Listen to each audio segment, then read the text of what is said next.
Good afternoon. I am Adventure Argonaut. This is, what is it? Kamikaze Lassplanes.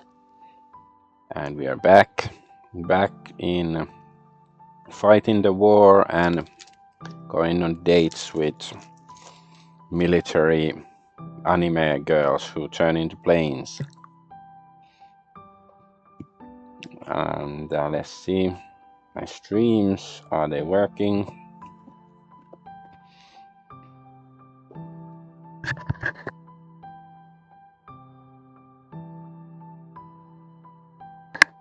Yes, everything looks okay. Let's get out the chat.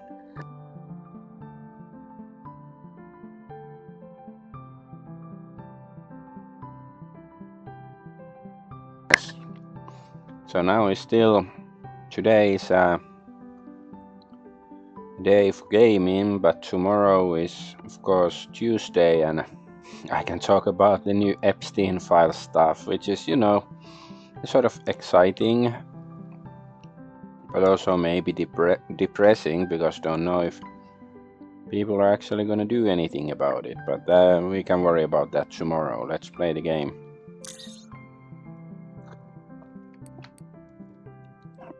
Snake in the garden.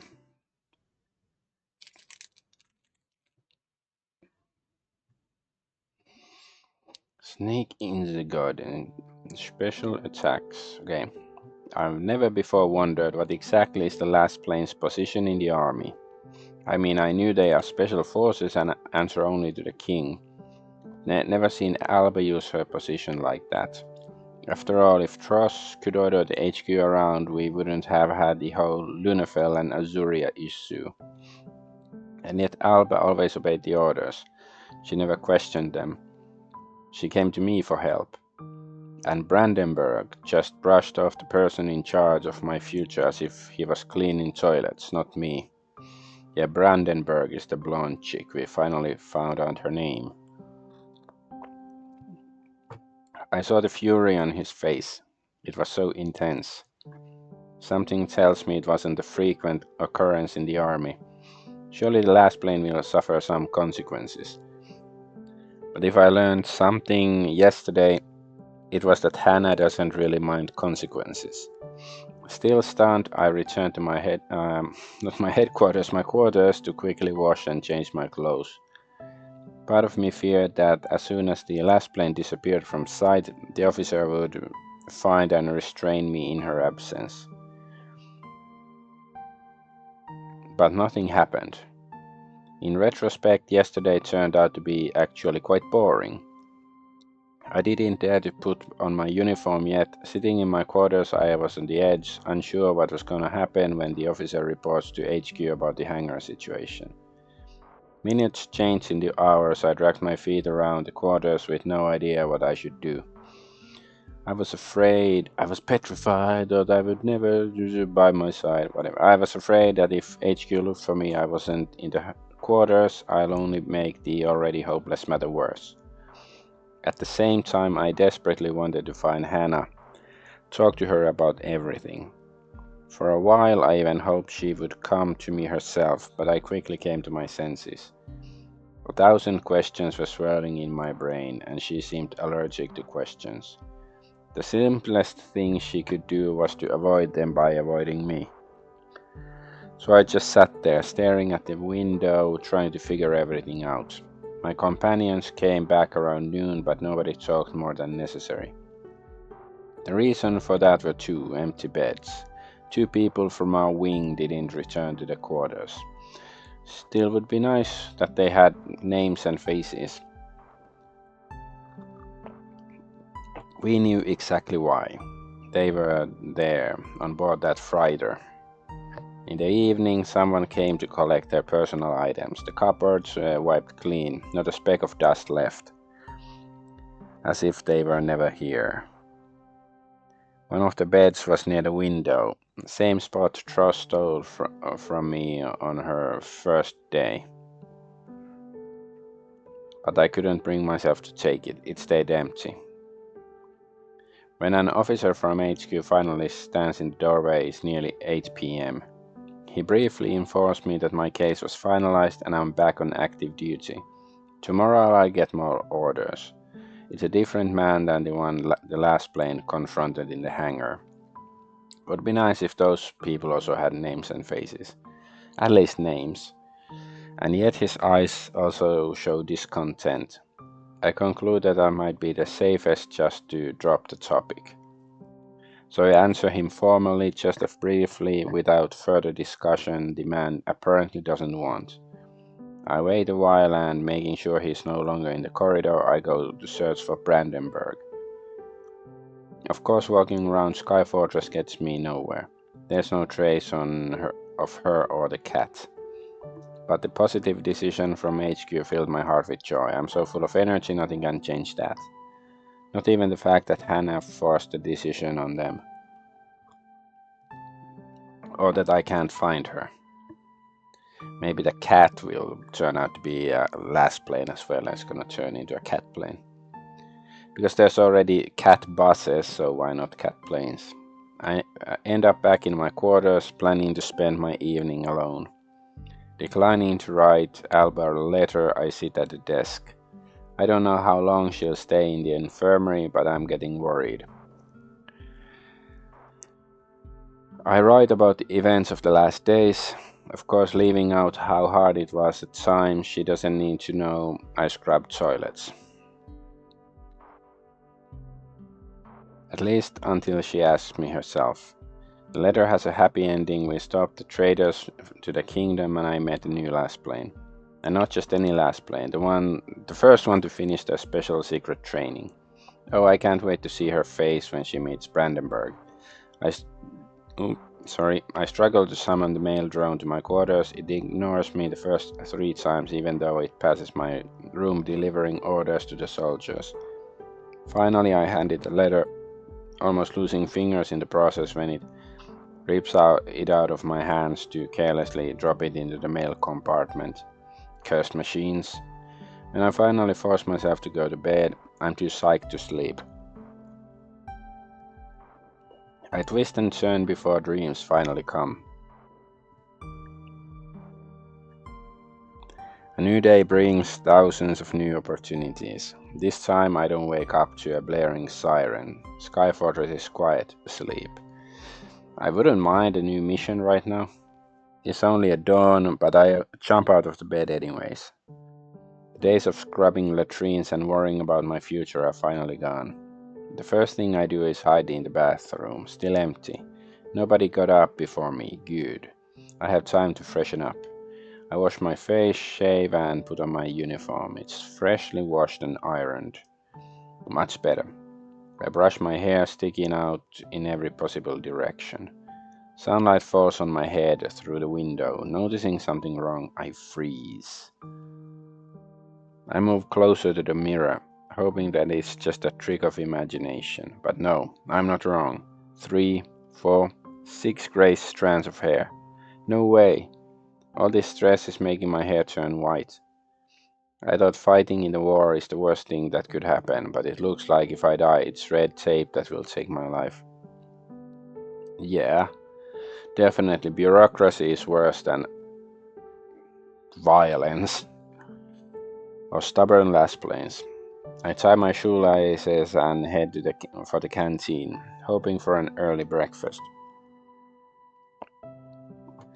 The officer from yesterday said I'll get new orders today. I'm growing impatient every minute. The last few days took me out of the game. Like, I used to think when I was a kid, like, I don't know, 10, 12 years old, and I didn't really understand what bureaucracy is. But I guess I had some inkling of it, and I thought it would be better to have to walk to school each day through a orc-infested forest than to deal with bureaucracy. And I think I was right. I'm growing impatient every minute. I have zero idea about the latest moves from the Empire. Soldiers on suspension aren't really kept up to date with new intelligence reports. Did they attack again? If yes, where? What about Lunefell? Is it still safe? If Alba wasn't in the infirmary, she could probably get answers from her parents. My connection to the outside world was severed in all possible ways. I step inside the canteen feeling like the only energetic person around these ungodly morning hours. The quartermaster is still in the middle of making breakfast. He serves his first batch of sweet buns as I enter the room. I grab two, fresh from the oven. They're scalding hot and burning my fingertips. Perfect match for a cup of strong black coffee I begged the quartermaster for. I wolfed them down so quickly that even Tross would be embarrassed. The crazy mix of emotions made me skip the evening meal yesterday. I didn't even feel hungry. With a cup of steaming drink, I head outside. I want to take advantage of how empty and blissfully quiet Skyfortress is at the time of the day. It's cool, but the sky is clear. What's that? Sun is already rising above the horizon. The line between the sky and the water is dyed pink. I end up going to the park, not a soul in sight at this hour. Wandering the alleyways, I'm enjoying the fresh smell of grass. Suddenly something catches my attention, just in the corner of my eye. A grey shadow high above, hidden between the railing of one of the balconies. It might be small, but I know exactly what it is. Is the cat? The cursed cat. The animal is looking down at me, perfectly aware of my presence. Meow. It meows loudly, just once, as if to mark its presence. The base is so quiet that it sounds like an alarm siren, as if someone put a loudspeaker near its mouth. After a while I notice another movement near the cat. A shock of blonde hair. Shock of hair, is that an expression? Hannah. Did the cat want to indicate its presence to me or my presence to her? Either way, I finally found her. I eagerly head to the park's exit, knowing very well which balcony she is on. Last time when I was looking for a lost Lassplane, it was the other way around. In a hurry, I nearly spilled the cup's contents on myself. I have too much energy on my good. For my own good? What does it say? For my own good. And I didn't sleep particularly well. I reached the right balcony within 5 minutes. The blonde raises her head at the sound of footsteps, and I stop taking in the unusual scene. Hannah Brandenburg is sitting on the ground, or rather on a small red blanket that protects her from the cold floor. Before her there's a wicker basket with fruit, platter of rice, frying pan with scrambled eggs, and even a large jug of water. Transfixed, I watch the amount of food around her. Only after a while I do realize something's moving around the plates. The cat, hiding behind the basket, is lying on its back, hind paws directed at the sky. It looks so full I don't think it can move anymore. That doesn't stop it from nibbling at pieces of chicken, even if it means sliding them on the ground with its paws straight to the mouth. Is Hannah having a picnic there? Walking closer, I realize the cat didn't steal the chicken when she was distracted. It has its own plate. Good morning. Nice picnic you have right here. Thanks. Good morning to you too. Can I join you? Or is it a private party? With a faint smile, she moves to make room on the blanket.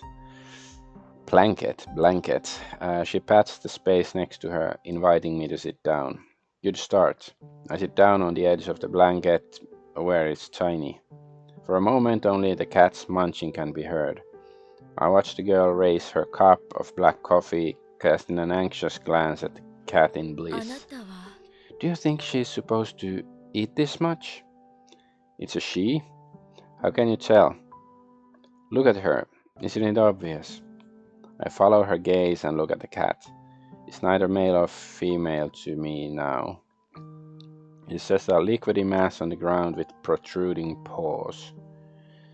I don't want to feed her too much. She'll stop when she's full, right? I doubt that. The cat doesn't even have the strength to move.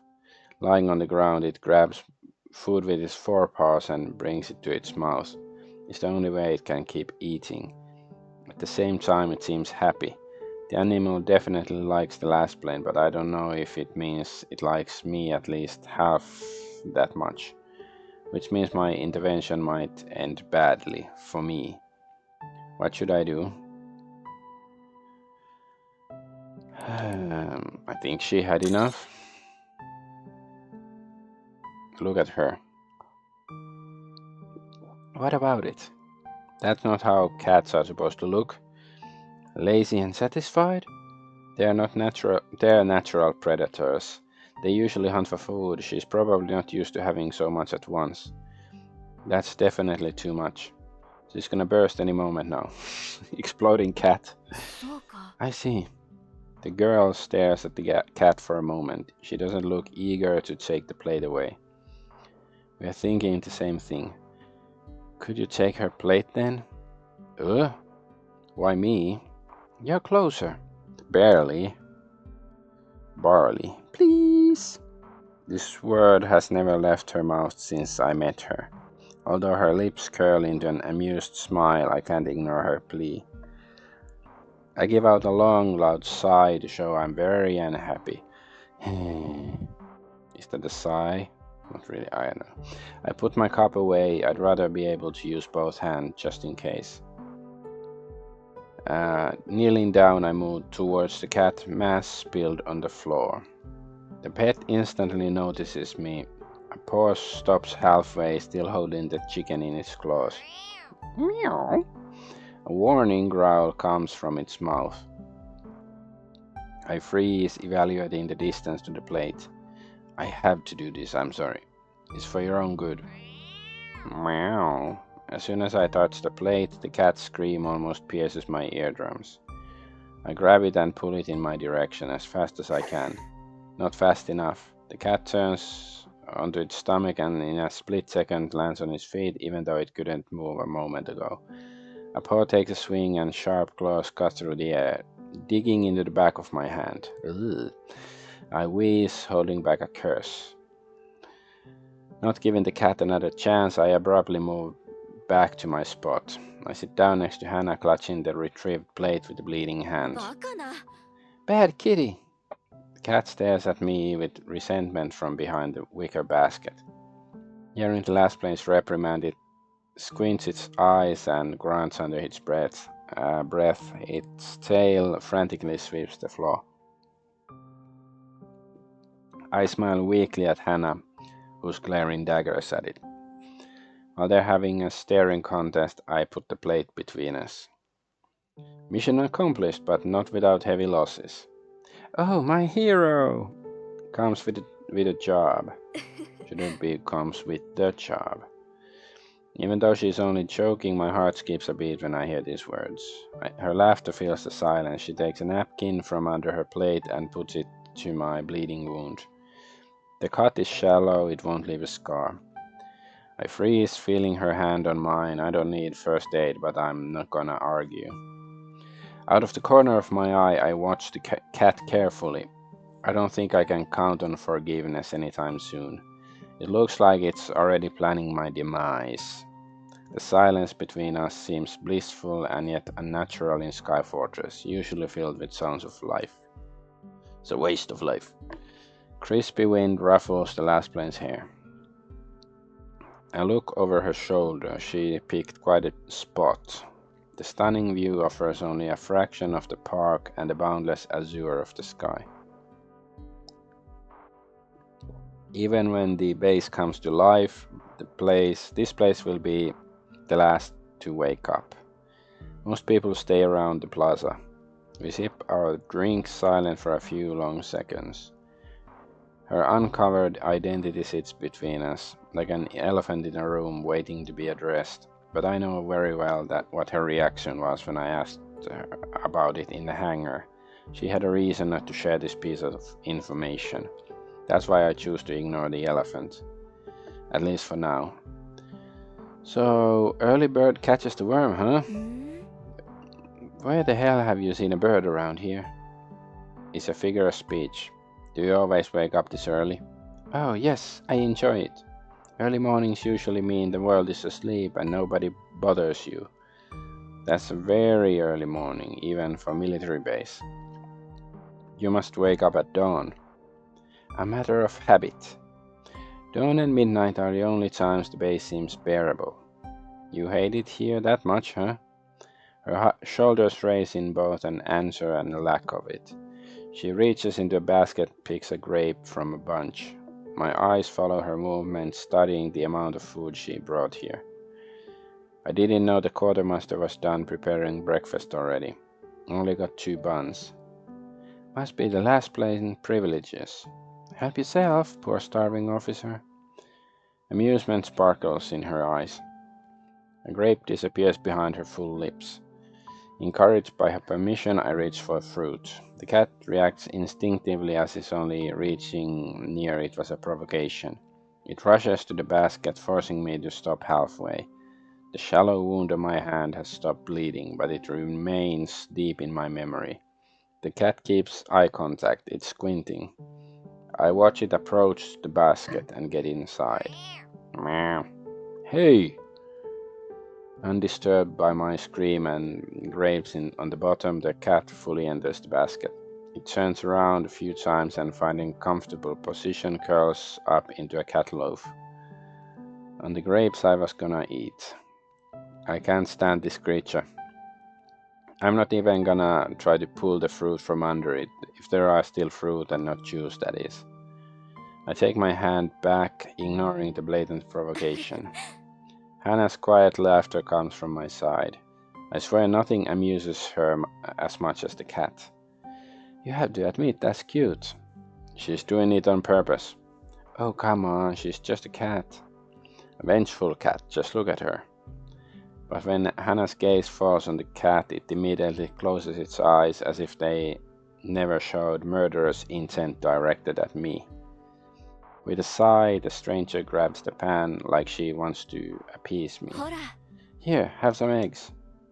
No deal, thank you. I raise my hand to decline the cold leftovers of the scrambled eggs.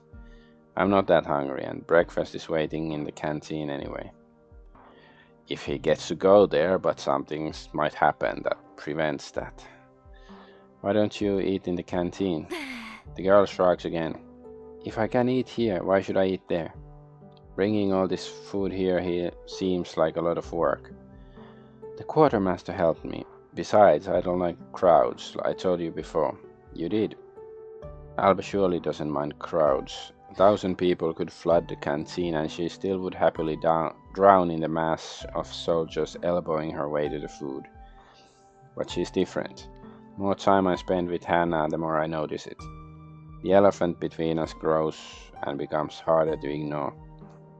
She's the first Lassplane to finish the training, the first one in the army. How can I ignore that? Oh, just say it already. Say what? I know you want to talk about what happened. It's written all over your face. I do not. But thank you. Thanks for what you did back there. You already thanked me before, like twice. I know, but you didn't have to. You didn't have to take the risk to help me. I want you to know how important it is to me. I hear her sigh. She spins the cup in her hand, watching the black coffee bounce off the sides. Don't mention it. You make it sound like it's no big deal, but it is to me.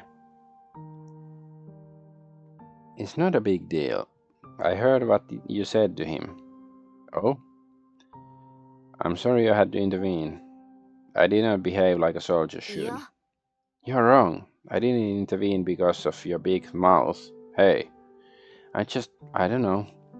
You impressed me back there, that's all. I freeze. I impressed her. Even though I don't think you should take pride in disobedience, I'm starting to feel hot. I didn't think she heard me back then. But to know she liked it, I clenched my cup more tightly. I think you're different from them, Walter. I like to think that. Different how? I don't know. Just different. Don't prove me wrong. I take a sip, the drink is already cool. The less is left, the more bitter it seems. I put the cup on my thigh, gazing at the back, basking in the sun. I see you ditched your pajama pants. Tell me, how does it feel to be back? Good. I feel like I'm back where I belong. Get back to where you once belonged. Are you gonna miss scrubbing toilets? Definitely, but I'll think about them often. Okay, keep them close to my heart, you know. Let them remind you to stay humble. How could I stay humble when a legendary Lassplane chose me as her pilot? Don't let it go to your head.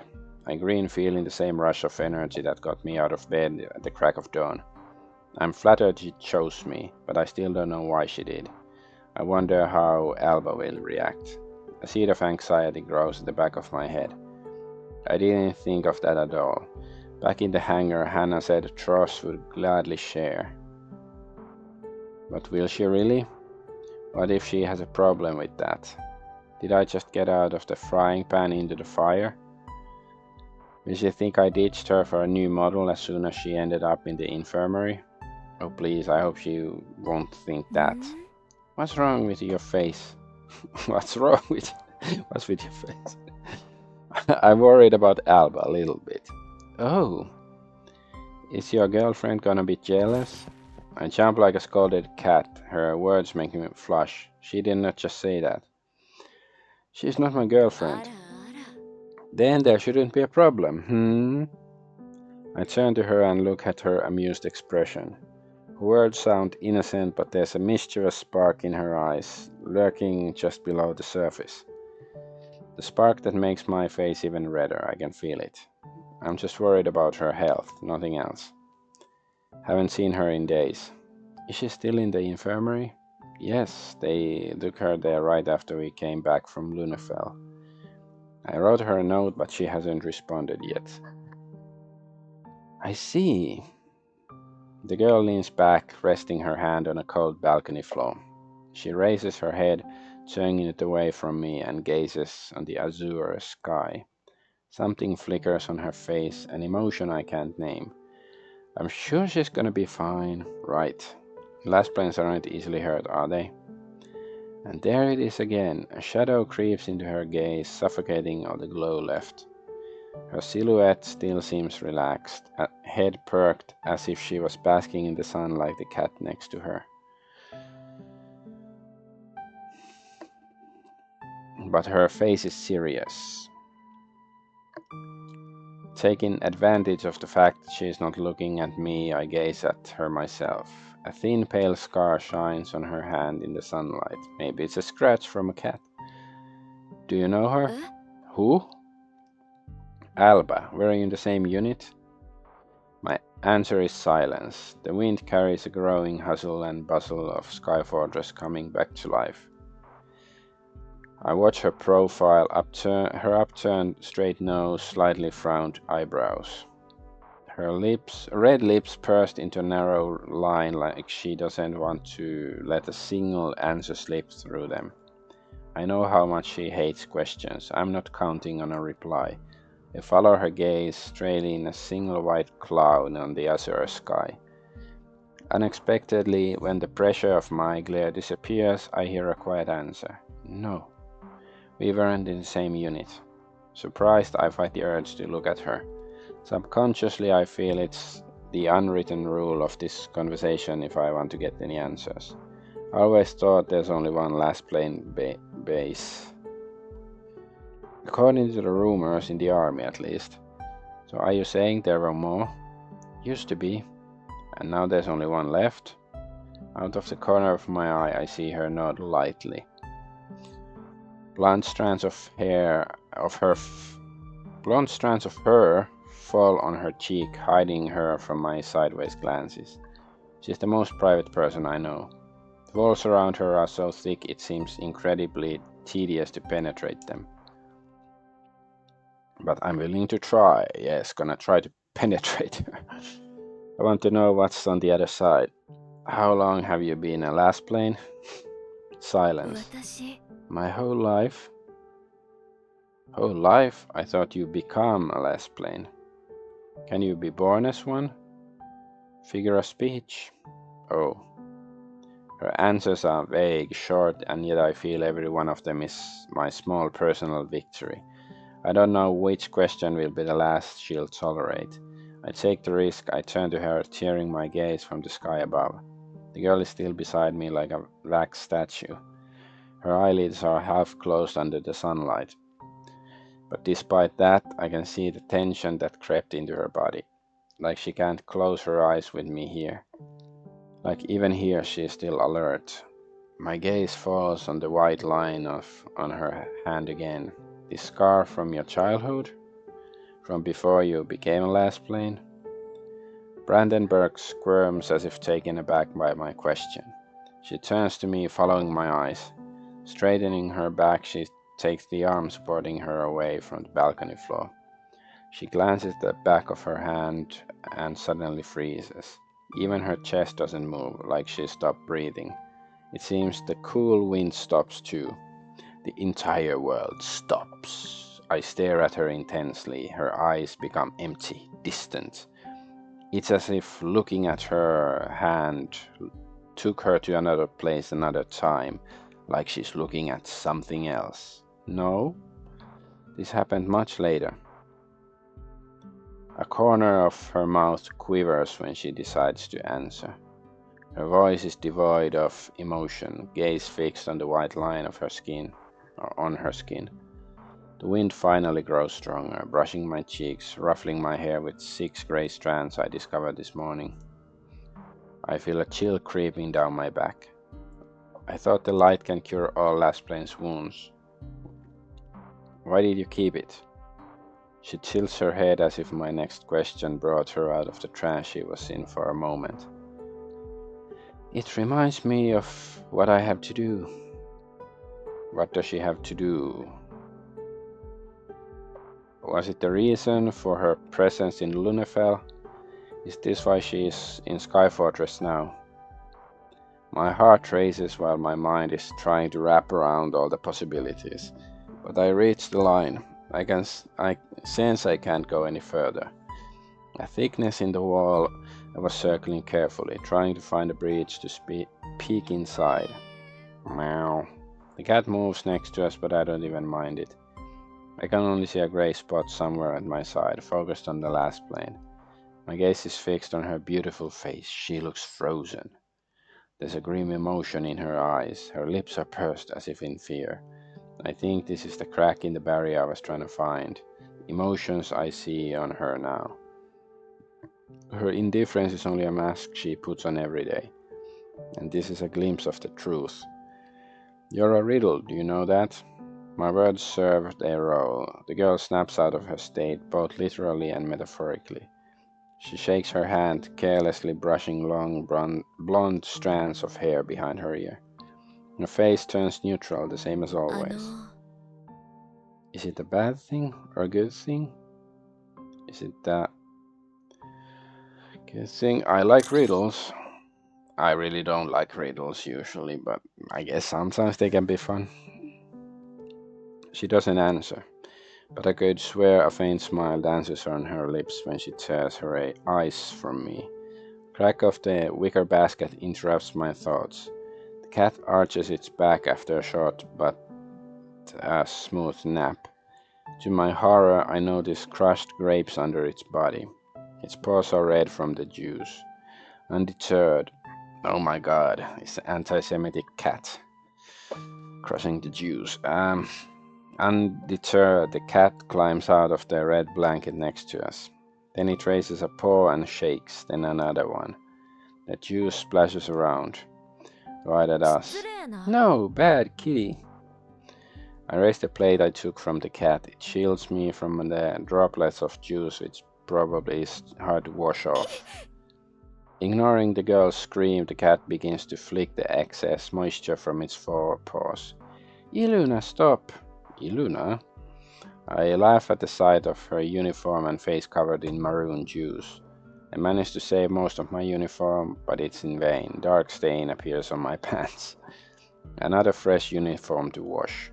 Again. Unbothered by the situation, the cat sits on the edge of the red blanket and starts grooming itself. It licks its paws and uses them to clean its mouth. 1,000 possible comments flash through my mind, but something catches my attention even more. Iluna? She needs a name after all. I like it.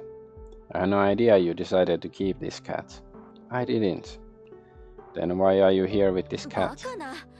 Her name is Iluna, show some respect. She likes to watch the world from above. Besides, she was hungry, and I was taking food for myself anyway. Fair point, well, you seem like a good owner. I'm not, she's not my cat. She hasn't left your side since we found her in that hangar. So what? She trusts you, and you know what she likes, and you named her. She's your cat. Hannah opens her mouth to continue our ridiculous argument, but a familiar glow flashes on the horizon.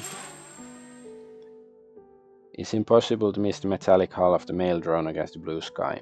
It's rushing straight at the balcony and I realize what it means. Orders. Well, we'll go back to this later. She accusingly points at me, so I raise my hands as if to shield myself. Meow. Iluna, which definitely is her cat, immediately gets interested in the drone. It flattens itself on the ground, lowering her legs, ears twitching. At the sight of a flying target, her pupils grow to the size of small saucers. Meanwhile, the drone, ignoring me as always, ignores the cat as well. It stops in front of Hannah and takes out a letter from the compartment for orders. Brandenburg reaches out, but to my surprise, the drone pays her no mind. It releases the letter from its mechanical hand straight to the jug of water between us. Hannah rushes to grab the letter before it completely soaks, annoyance written all over her face. Having finished its job, the drone floats off too quickly for Iluna to catch it. Meow. The cat leaps into the air, screaming bloody murder at the mechanical mailman. Mechanical Mailman sounds like a song name or something, or an album. When the drone heads to the corridor, the animal runs after it, meowing like a siren. I hate it. Me too. I thought I was the only one who it dislikes. You're not that special, Walter. Her smile pales when she spreads out the orders. A familiar shadow flashes through her face. She swallows with difficulty like her throat is too dry. Her fingers tighten on the sheet of paper. What did I say? Her eyes become empty, distant. The temperature between us stops. What is it? My words bring her back to reality.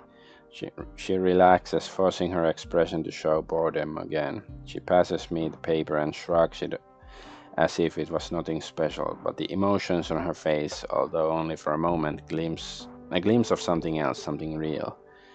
I noticed them. You have a chance to repent for your sins. They are sending us to Azuria. What? When?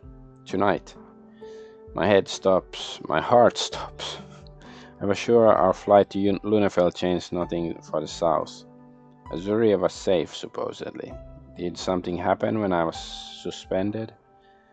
Do you know what happened? How would I know? They don't tell us anything, you know that. Was Azuria attacked? She shrugs in both an answer and a lack of it again. I clutch the wet paper in my hand. We are ordered to secure the area, eliminate enemy units if we find any. It's uncertain if they'll be there or how many. Maybe as many as were thrown against Lunafell, or more or less. How can they send us into the field with so little intel? You're not used to it yet, cowboy? Not really.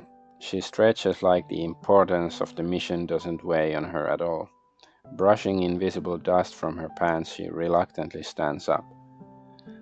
Iluna, as if tuned to her every movement, emerges from the dark corridor she disappeared in when she pursued the drone. Meow. The cat meows loudly, demanding attention.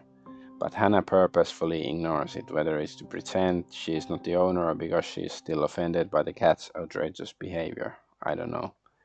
She grabs the frying pan and the jug of water and begins to clean up. I instinctively reach for cups and the basket, although I'm still processing the new orders in my mind. We leave at 5. Why 5? Why not? I sigh loudly. This time I don't see even the slightest chance to get information out of her. Seeing the indifference of its not owner, the desperate cat approaches me and demands petting. I pat Iluna's head, wondering what's waiting for us in Azuria. There's Hank Azaria in Azuria. Unconcerned with further discussion, the blonde collects as many plates as she can and heads to the corridor to take everything back to the canteen. I take everything else and follow her, determined to help. I'm gonna go get some some water for my tea. I'll be right back.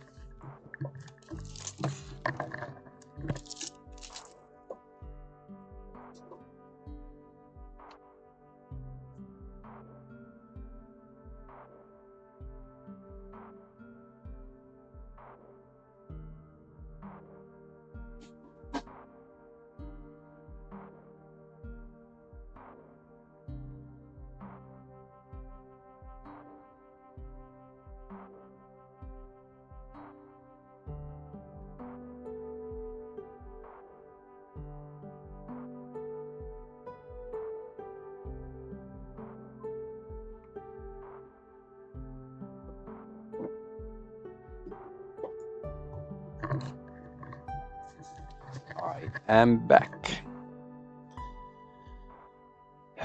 So, take everything, follow, helping her, blah blah. Whatever is waiting for us in Azuria, I'll only know in the evening.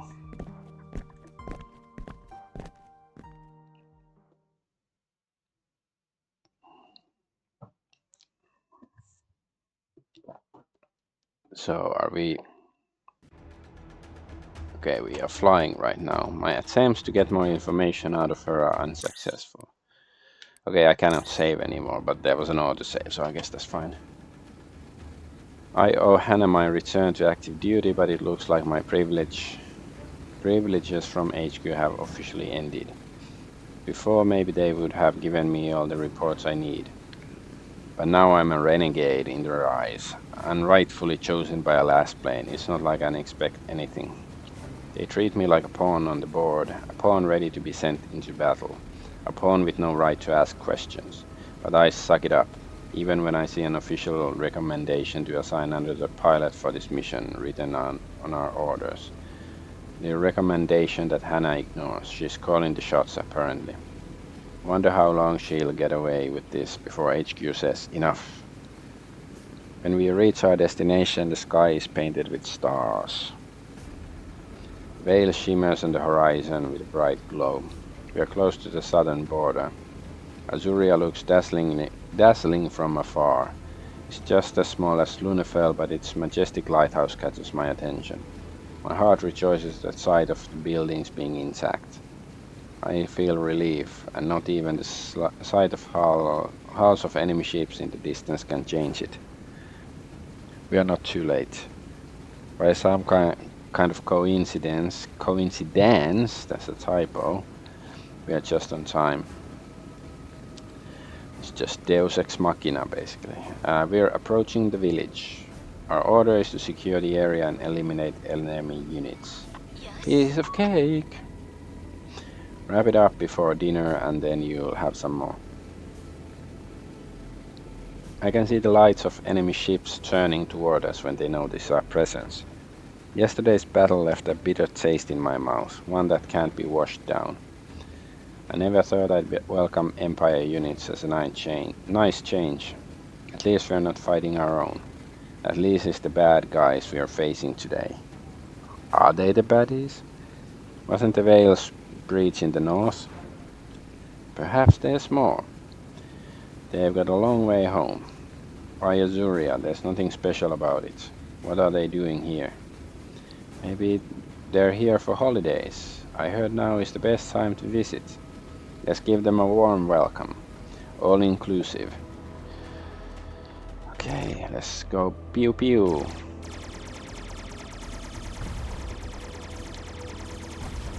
Oh no. Oh no. Too early. Came too early. Let's get this.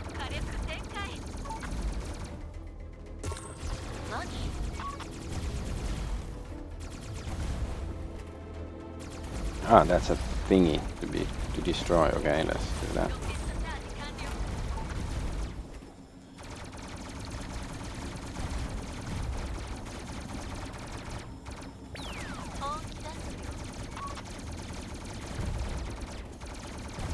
Ow.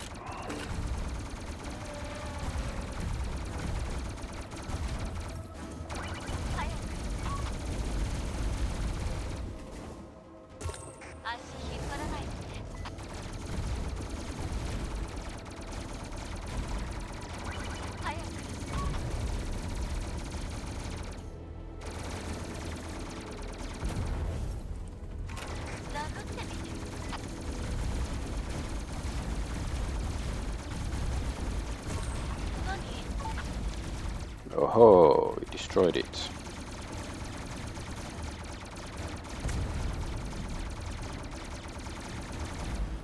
Nice. Looks like we didn't arrive just in time. As soon as the Empire throws their forces at us, it becomes clear they were here for a while. A long while. The forces they gathered. I've never seen anything like this. The Empire machines twist and turn in the air in their deadly waltz. I knew the enemy technology was developed in a completely different direction, but I didn't expect this. The long units remind me of the mechanical snakes round and segmented. Are there even pilots inside? Can a crew fit in there? Are these segments connected permanently, or are they modules that can work separately? Maybe you shouldn't think too much about this. This is, a video game with different kinds of weird enemies. Alba would scoff at me for admiring enemy tech, but my curiosity gets the best of me sometimes. What the hell are these things? I have no idea, but they are quite inventive. Have you ever seen something like this? No. But considering in whom they're flying right now, I'd say we've seen weirder things. Point taken. I'm inside her.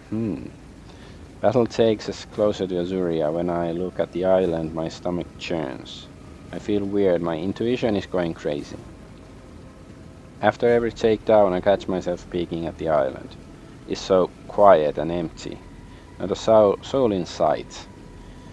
Maybe they were like sleeper agent on the island from the beginning or something.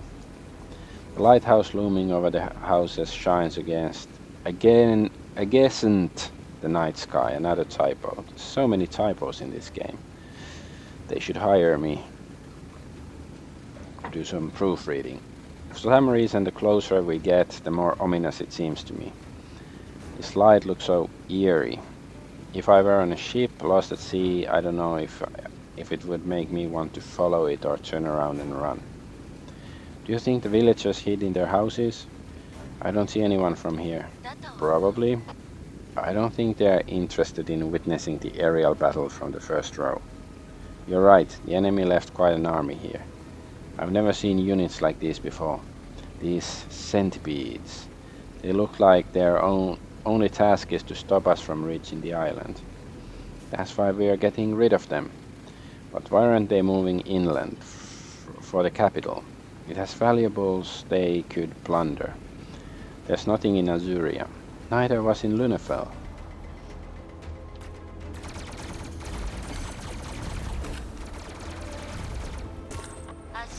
Oh.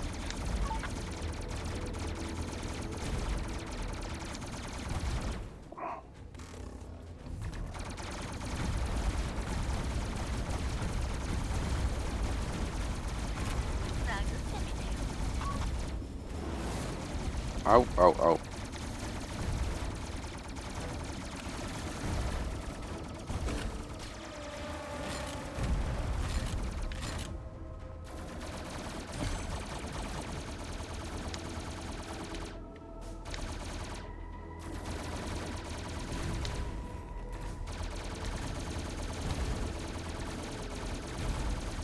Ooh, nice. Health potion. Oja!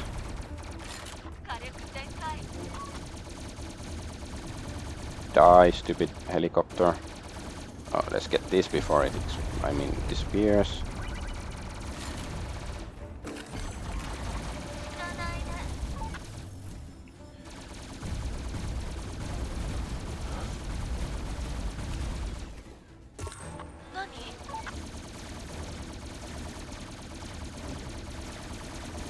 Ow, ow. Yes, I have a shield, that's good.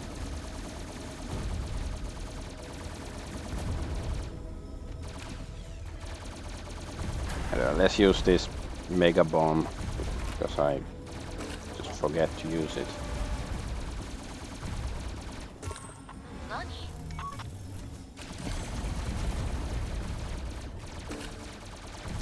Ow.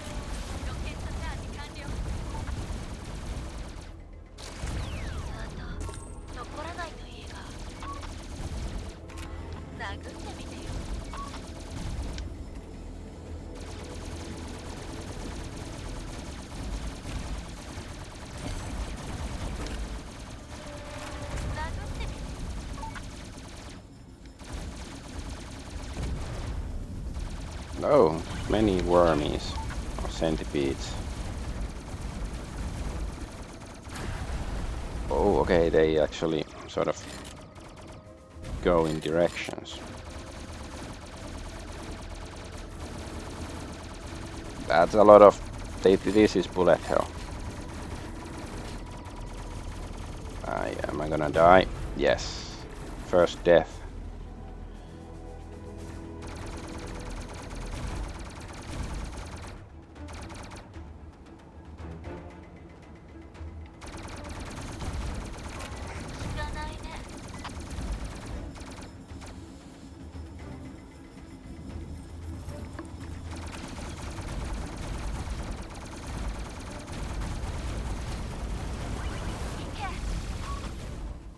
Oops, didn't mean to take that.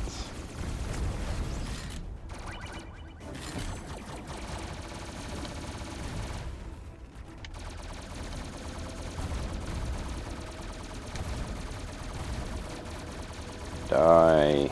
Oh, yes.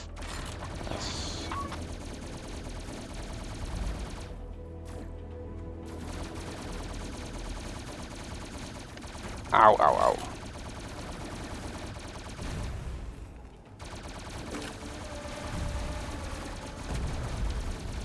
That's a lot of bullets. Let's take this. That helped out a bit.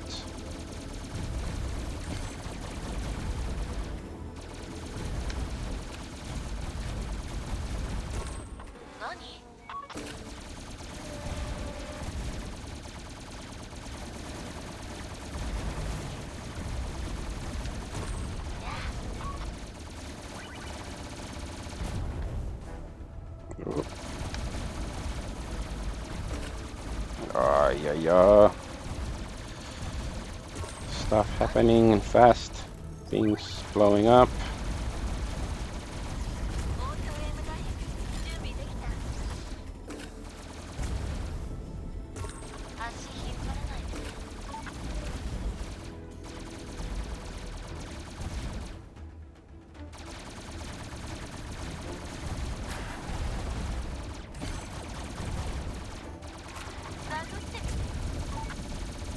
Nice. Ow.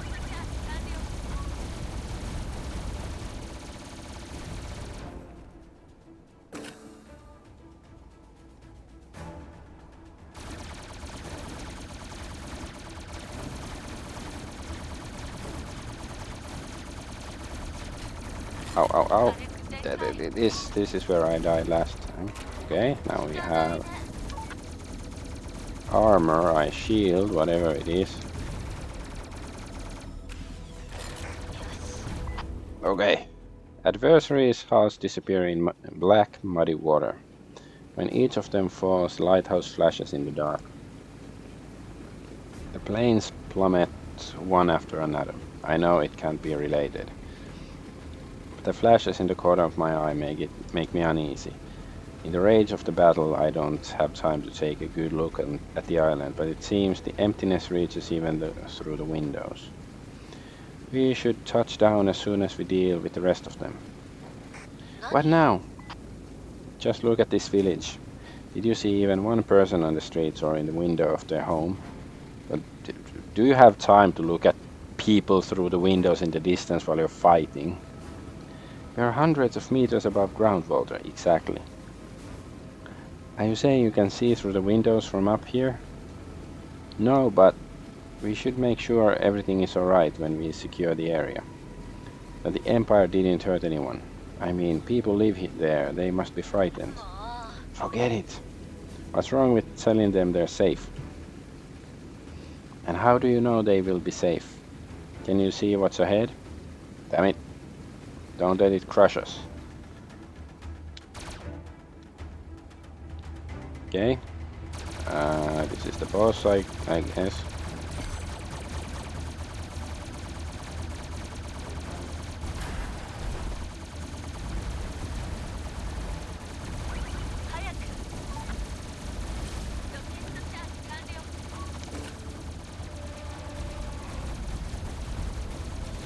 Oh no, stupid caterpillar snake thingy.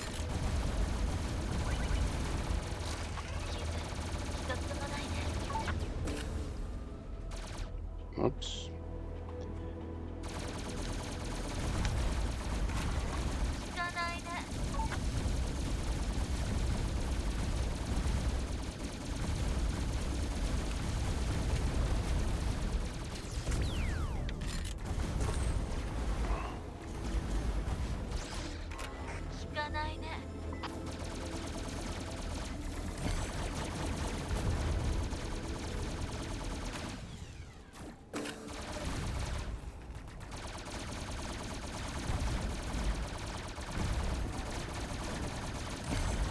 Blah blah blam blam blam blamo. Ow. Oh.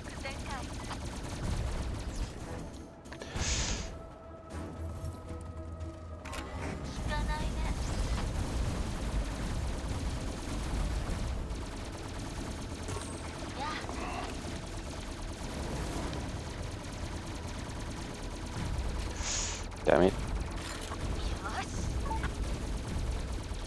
Let's get this. Oops, that's a bit late. Oh no, I didn't destroy the worm. Oh, caterpillar.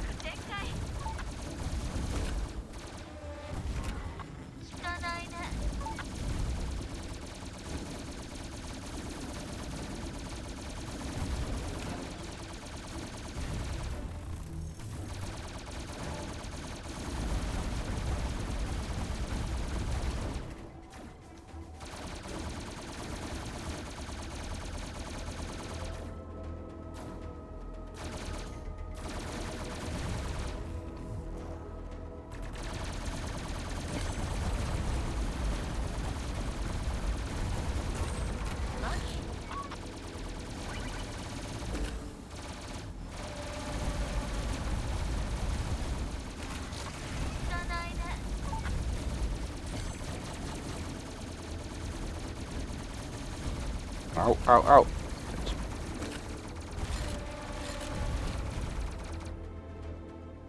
The forces the Empire threw at Azuria are massive. It's a small army. The enemy could use them to wreak havoc, absolute havoc on the mainland. I say wreak havoc, some say wreak havoc, but that's wreak, right? Anyway, instead they just... Wait, we cannot get to the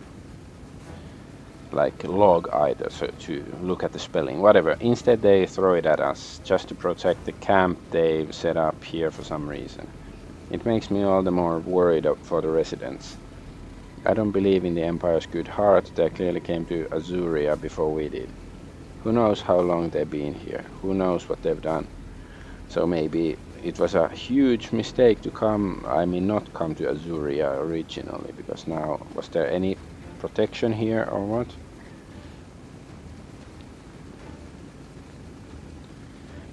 Am I supposed to believe they kindly asked the villagers to stay home?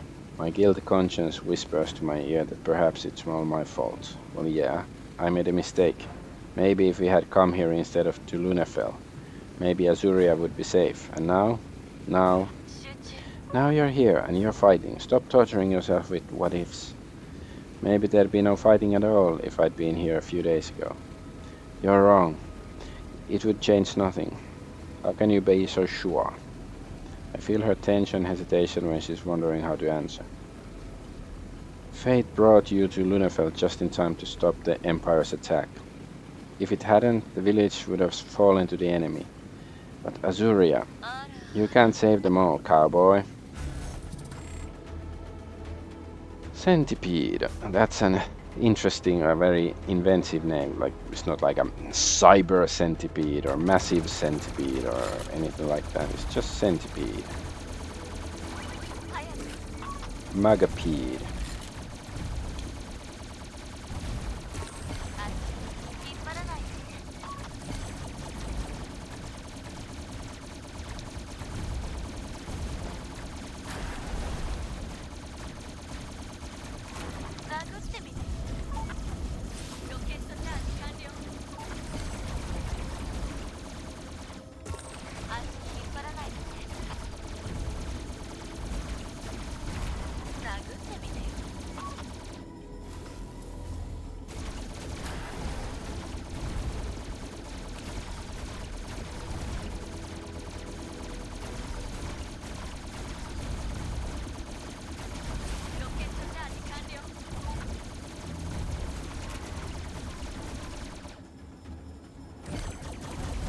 Boom, boom. Oh no! Came from behind.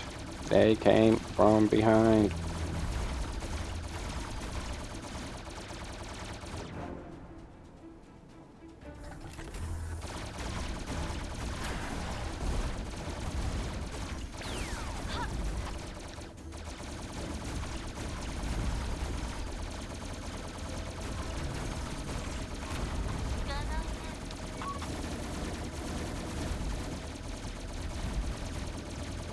Stupid robot thingy.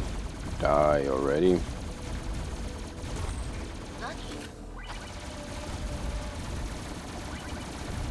Okay. That wasn't so hard. Like the bullet hell earlier was much tougher than the boss. Explosions rippled through every segment of a huge unit. It was a huge, long unit. Pierced by Brandenburg's bullets. The centipede is massive, the bright whirlwind of flames blinding. Even now, with its final breath, I feel respect for it deep in my heart. Deep in my throat. The Empire did everything in their might to stop us. They played their last trump card. The enemy looked like a mythical beast, a mythological beast, swirling in the air, trying to trap us and tighten the noose. Whenever I blink, I can still see the ominous flash of its segments burned to my eyelids. I keep my eyes on the blazing wreckage as it plummets toward the rocky coast, as if to make sure it won't come back to life. Not anymore. All this tension left my body numb. Breathing out, I notice vapor coming from my mouth.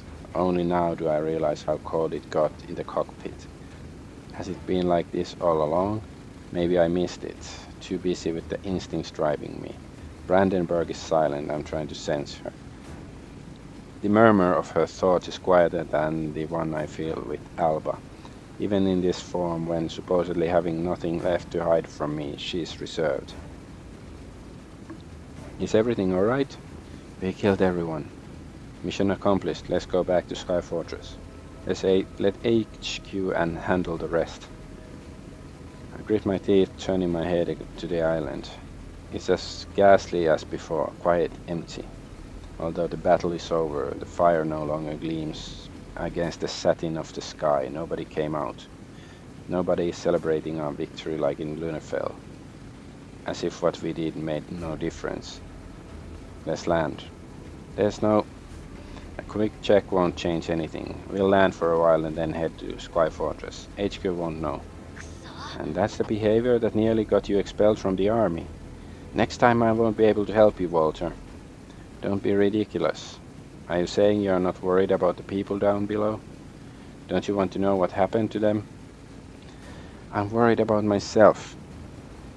I clench and unclench my fingers, cracking my knuckles. A lie. I've come to recognize its subtle tune in her voice. The cockpit is cold. Her emotions echo. Oh my god, we are in her cockpit. Like, I just realized. Now, her emotions echo in the metal interior. I struggle to catch some of them. They seem so overwhelming and sad. I don't believe her words. I don't believe she doesn't care about the villagers. I can see her forcing herself to stay distant, like always. Everything just to hide her real self. What is she afraid of? That the world will hurt her if she opens up to it? If you're only worried about yourself, why are you sad? The silence answers me only. The silence that answers me only drives me to act.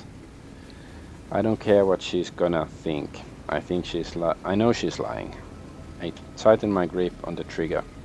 I'm the one in charge. I decide where we're going. I know you're concerned, but you're afraid to admit it. We are landing. This is not what they ordered us to do. Since when do you obey orders? Buckle up, cause we're going there. Ooh, yes, second level. That's good. I'm gonna check on my son and be right back. He should be sleeping, but you know, wanna see.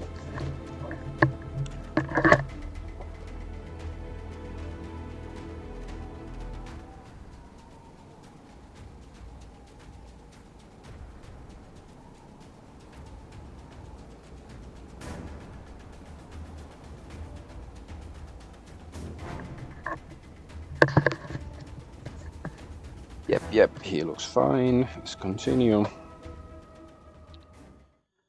But there's like, this game doesn't seem to have much like a progression when it comes to like the, you know, fighting mechanics or, you know, the battle stuff. Like we can't really unlock new weapons or anything like that, which is a bit disappointing. At least so far we haven't been able to. Finding a place to land on this tiny island is even harder than in Lunefell. Hannah isn't particularly helpful. I sense her rage when I head for the village. I'm forced to navigate in the dark on my own, finding a spot for us. When I touch down, a loud murmur of the waves crashing at the coast reaches my ears. The enemy hulls have already disappeared in the black ocean depths, and looking at the water, I don't see them on the surface. Maybe they're made of sugar and they just, you know, dissolve. The village's lights are blinding in contrast to the darkness around. I'm thinking like of weird science fiction or fantasy concepts, like a, you know, really some nation or race that makes their vessels out of sugar, so it has to be a completely other substances have to be different too, because they'd be weak to water, so water cannot really be you know, common occurrence and stuff. The lighthouse towering over us seems even greater than from the sky. Its light is pulsing a little, as if someone inside fell asleep on the control panel, dimming it with their sudden twitches. The last plane transforms in an instant. She hardly gives me any time to exit the cockpit and practically throws me out. I lose my balance, starting out of a grassy glade only to regain it at the last moment. The crispy seaside air is cold. It pinches my cheeks as I fall outside. I should save because I haven't saved today at all yet.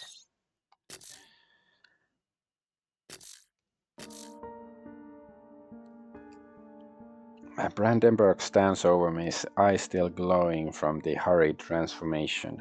Her hair is a mess, face contorted in anger. She doesn't waste time to pull herself together after what happened up there. How dare you bring me here against my will? I didn't consent. Gonna sue you. It's our duty to ensure the area is secure. It can't be done from the sky. Why the hell would any Empire soldiers hide in the village? Well, of course, like if they survived the onslaught, like yeah, it makes sense. They would try to hide in the village if they manage. We didn't see any equipment from above. We took down all their planes. No, we didn't. Some escaped. They would be stranded here without no way of going back or moving forward. Better safe than sorry, right? On the contrary, this is stupid. I let out a heavy sigh, watching her furiously fix her hair. A shadow of guilt crosses my mind.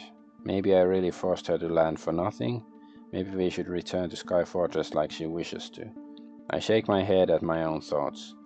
Considering the scale of the trouble I recently got away with, stopping by the island seems minor, especially that the Brandenburg doesn't have more convincing arguments than no because I say so.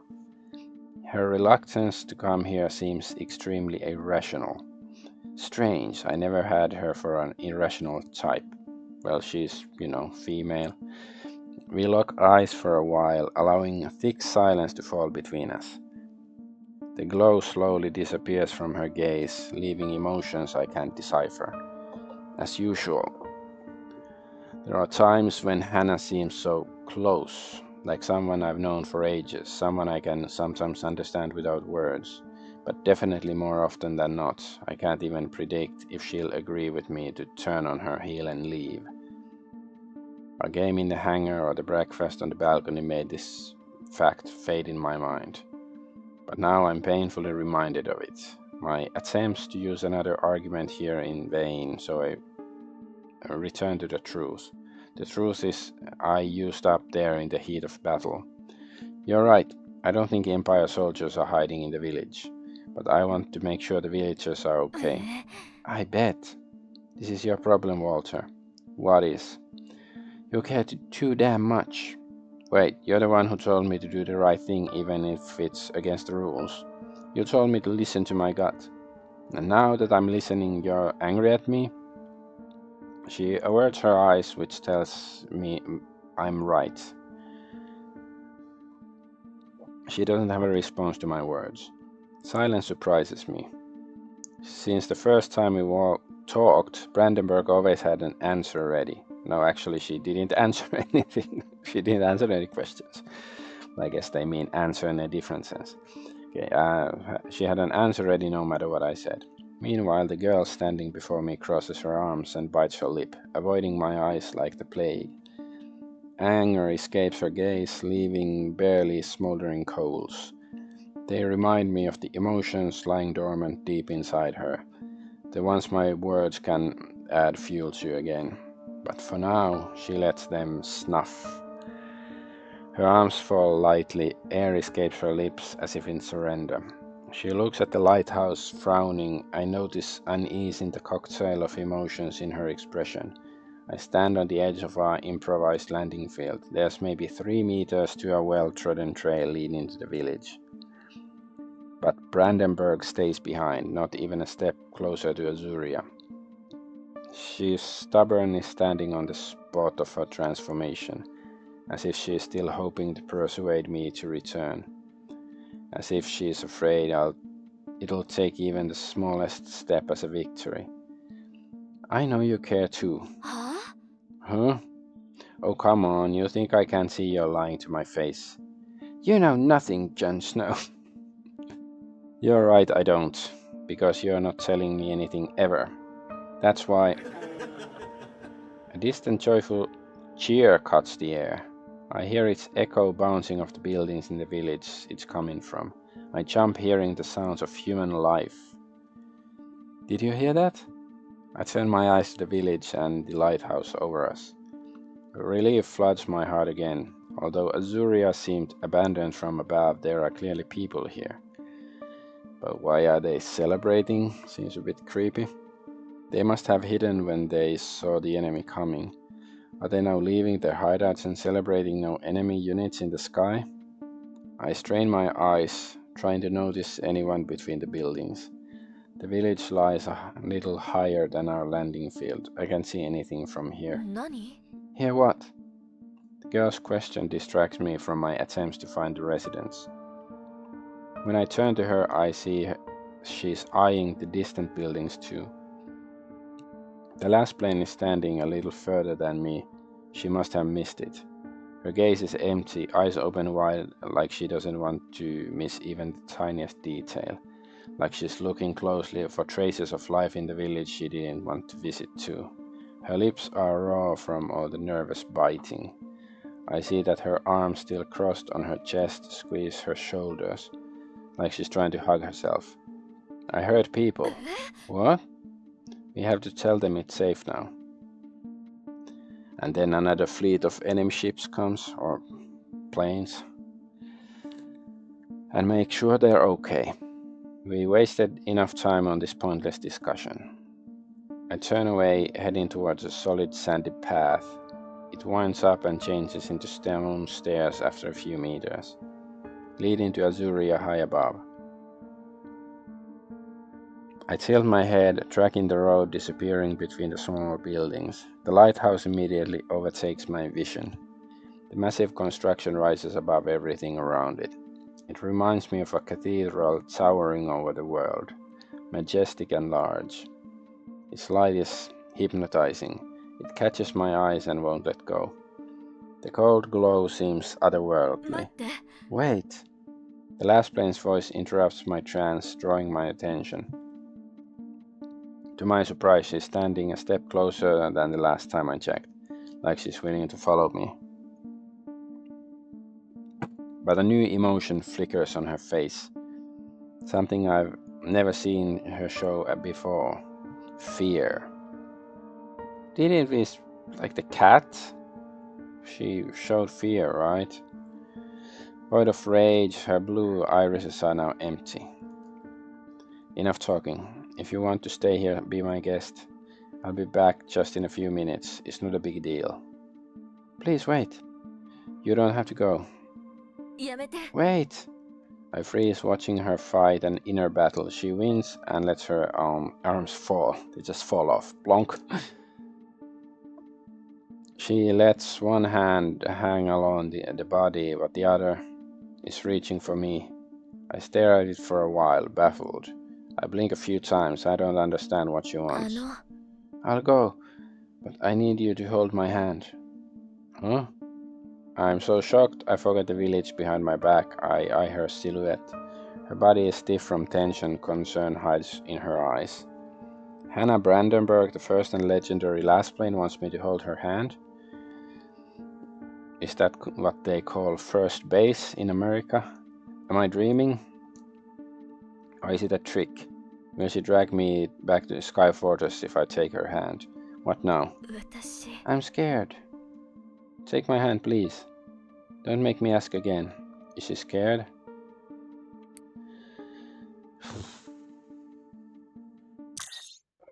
Feels a bit like a trap, but maybe she's telling the truth.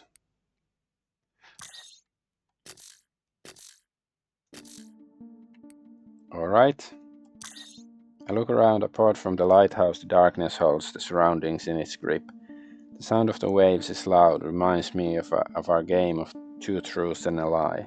The Lassplane can't swim, we're on an island. Maybe that's what she's afraid of. Even seemingly dauntless people have their fears, rational or not. I turn my back to the glowing lighthouse and face the Lassplane. Approaching her, I close the distance between us. Blonde strands of hair float in the wind, framing her face. From up close, I see her outstretched hand is slightly trembling. When I try to swallow, suddenly my throat becomes dry. Easier said than done. With a hesitation, I lift my hand and take hers, delicately unsure until the very end if Hannah is telling the truth. If it's not a trick. A pale scar gleams on her skin, reflecting the moonlight. I open my mouth to say something, carefully holding her hand when she squeezes mine reassuringly. My head leaps. I feel I'm turning red. The girl locks her fingers with me. Determination grows in her eyes. She nods, frowning, but I can see the flush on her cheeks too. Together we turn to the village and slowly step on the dirt path. I'm as tense as a string, feeling her hand on mine. We just finished our mission. We're two soldiers on active duty. Our task is now to make sure the residents of Azuria are safe and sound. But I'm holding her hand. Oh dear. We look like a couple taking a walk under the moonlight. The realization makes my uniform feel too thick, hot. I'm boiling in it. I dare to glimpse at the blonde when we reach the stone stairs. Hair partially covers her face. She lowers her head. I feel like she's doing everything just to avoid looking at me. Her cheeks are completely red. If she's uncomfortable, why did she suggest it? I pull my hand, trying to let her go and save her the embarrassment, but she only squeezes harder. She won't let me take it, even if I want to for her own good. A lump grows in my throat. I say nothing. In the cool air of Azuria, her hand is hot and warms mine. We head to the village to look for its residents, together. The stone stairs lead us to Azuria's main street. It's quiet as in a deep slumber, only the village's illuminated windows suggest otherwise. Turns out the joyful cheer I heard from our landing spot wasn't a sign of celebration. Actually, it wasn't a sign of anything. When we finally entered the village, I don't see anyone who could have let it out, or anyone else for that matter. My body is tense as if preparing for something about to happen, something bad. But it could just as well be caused by the Lassplane, holding her hand in mine. In any other circumstances, walking side by side and holding hands would evoke completely different emotions, but now my attention is elsewhere. Not only mine, but the Lassplane I'm with is pale as a ghost.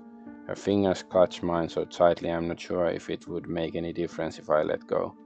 Together we enter the silent village in search of the signs of life I heard on the landing field. Weird, I don't see anyone. I swear I heard something. It's so quiet here my words ring out like a gunshot. Even I shudder at the sound of my voice. The Lassplane at my side gazes at the houses we pass, although her head is turned away from me.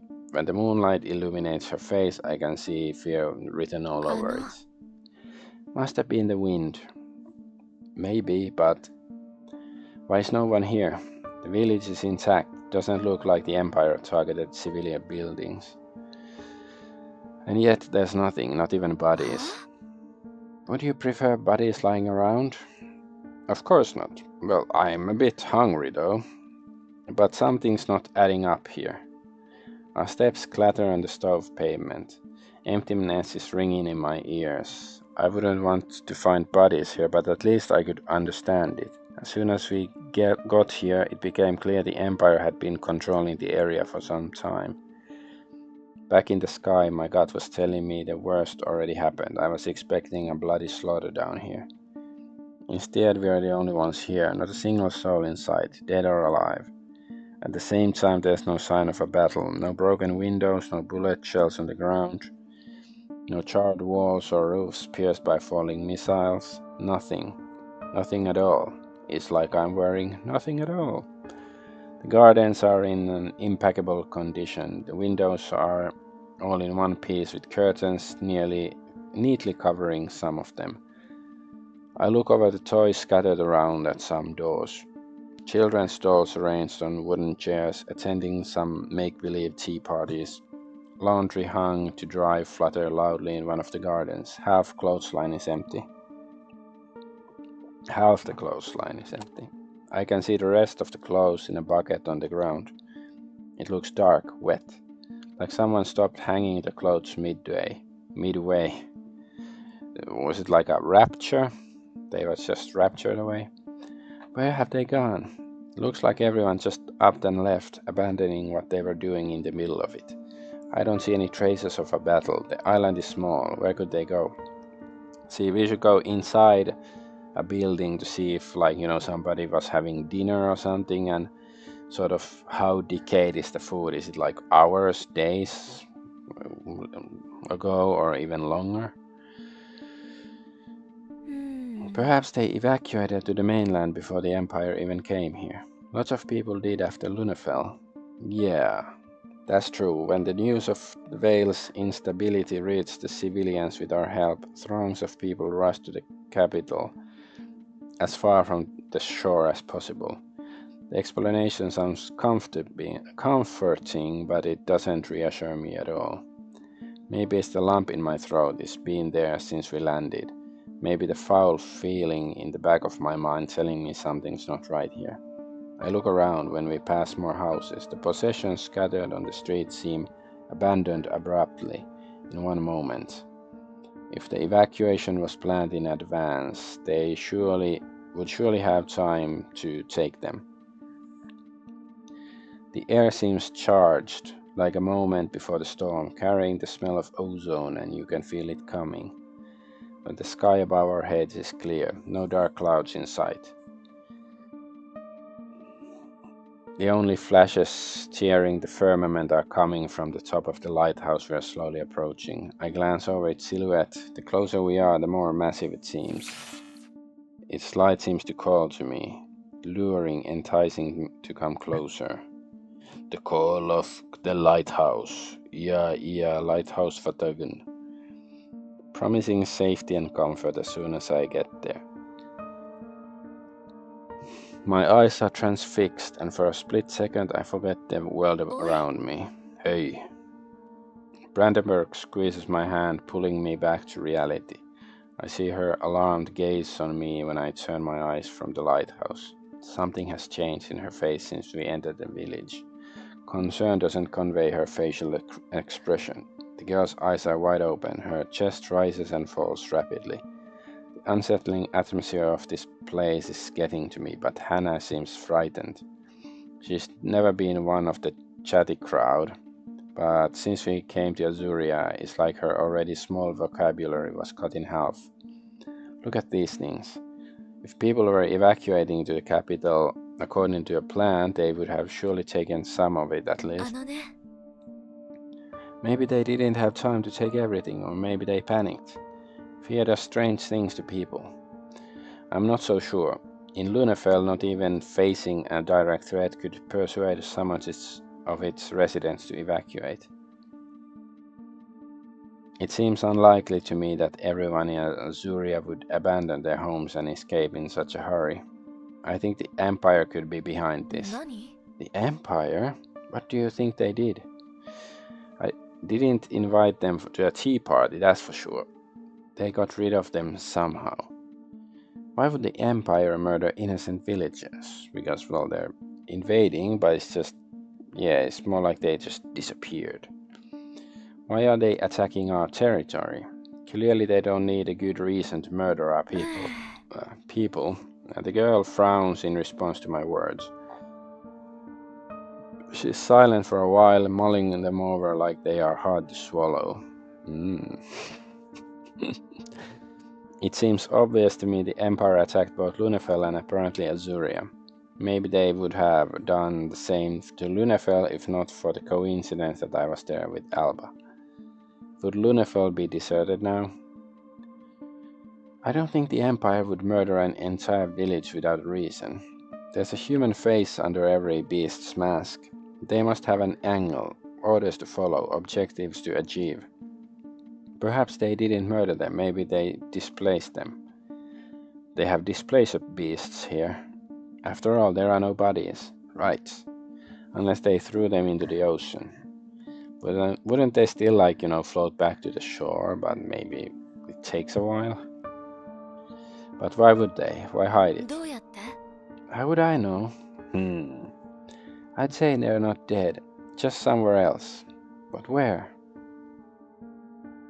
They're all in the lighthouse, to summon Cthulhu. I strain my eyes, trying to spot any hints in the darkness. Are there hideouts there? A bunker they could hide in when they saw the Empire units on the horizon. The street is bathed in the pale blue glow coming from the windows. Since there are no hints outside, they must be inside. The lights are on in every house. Whether they fled in terror or were captured, no wonder they forgot to turn them off. That's true, but statistically, what are the chances everyone was at home with the lights on when it happened? Yeah. What do you mean? Usually in a town or a village, some people spend time outside, at work or dinner. Why are all the lights on? You're overthinking it, Walter. Am I? I stop by one of the houses. A pale glow seeps through a crack in the doorway. There's a bucket of water on the porch, dead fish floating on the surface. Large pots of flowers hang under the window. This place makes their blooming buds remind me of a funeral bunch decorating grey tombstones. I don't see anything unusual through the window, an empty kitchen, a pot still on a cold stove. But maybe I'll find more answers inside. As if in response to my intuition, a quiet voice comes from the building. I freeze mid-stride to the door. Hear that? Hear what? There's someone inside. It's no longer funny, Walter. Listen. I stay still like the tiniest movement could drown out the words with a rustle. But the sound doesn't repeat itself. I swear it came from behind the door. I heard it so clearly I could almost make out the words. Is someone toying with us? I don't hear a thing. No, I'm sure there's someone inside. It can't have been the wind. You're scaring me. Whoever it is, they're gonna answer some questions. When I head to the door of the house, the Lassplanes' iron grip keeps me in place. I turn around surprised. For a moment I'm afraid she's noticed something or something happened. But the girl is standing in the middle of the street giving me a frightened look. Her eyes are as big as saucers, body so tense like a wax statue, perfectly still. She doesn't move an inch. Her hands grips mine like a vice, not letting me move. Don't do it, don't go there. Why not? Her eyes move from me to the empty windows. Never seen her like that before. The wind lifts the strand of her hair, partially covering her face. The breath is heavy, hesitation flickers in her gaze, but she is not letting go of my hand.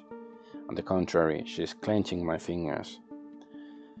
We don't know what the Empire did to these people, to this place.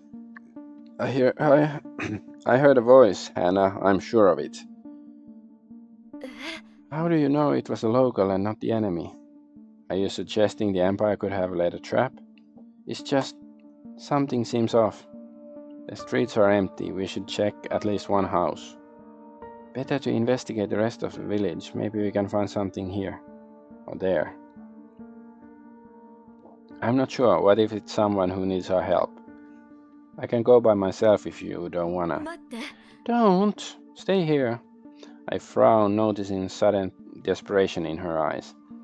Her grip on my hand gets stronger as soon as I move away, even for a moment. When the deceitful wail of the wind stops, quiet words from inside the house reach my ears again. A trap. I don't see anything like it through the window, only an empty room. Hannah is visibly afraid. She doesn't want to go inside, but she doesn't need to come with me. I'll only open the door and take a quick look inside. I'll be fine. Don't do it, stay here. As if she were reading my mind, as soon as I consider letting her hand go, the girl raises her voice sharply.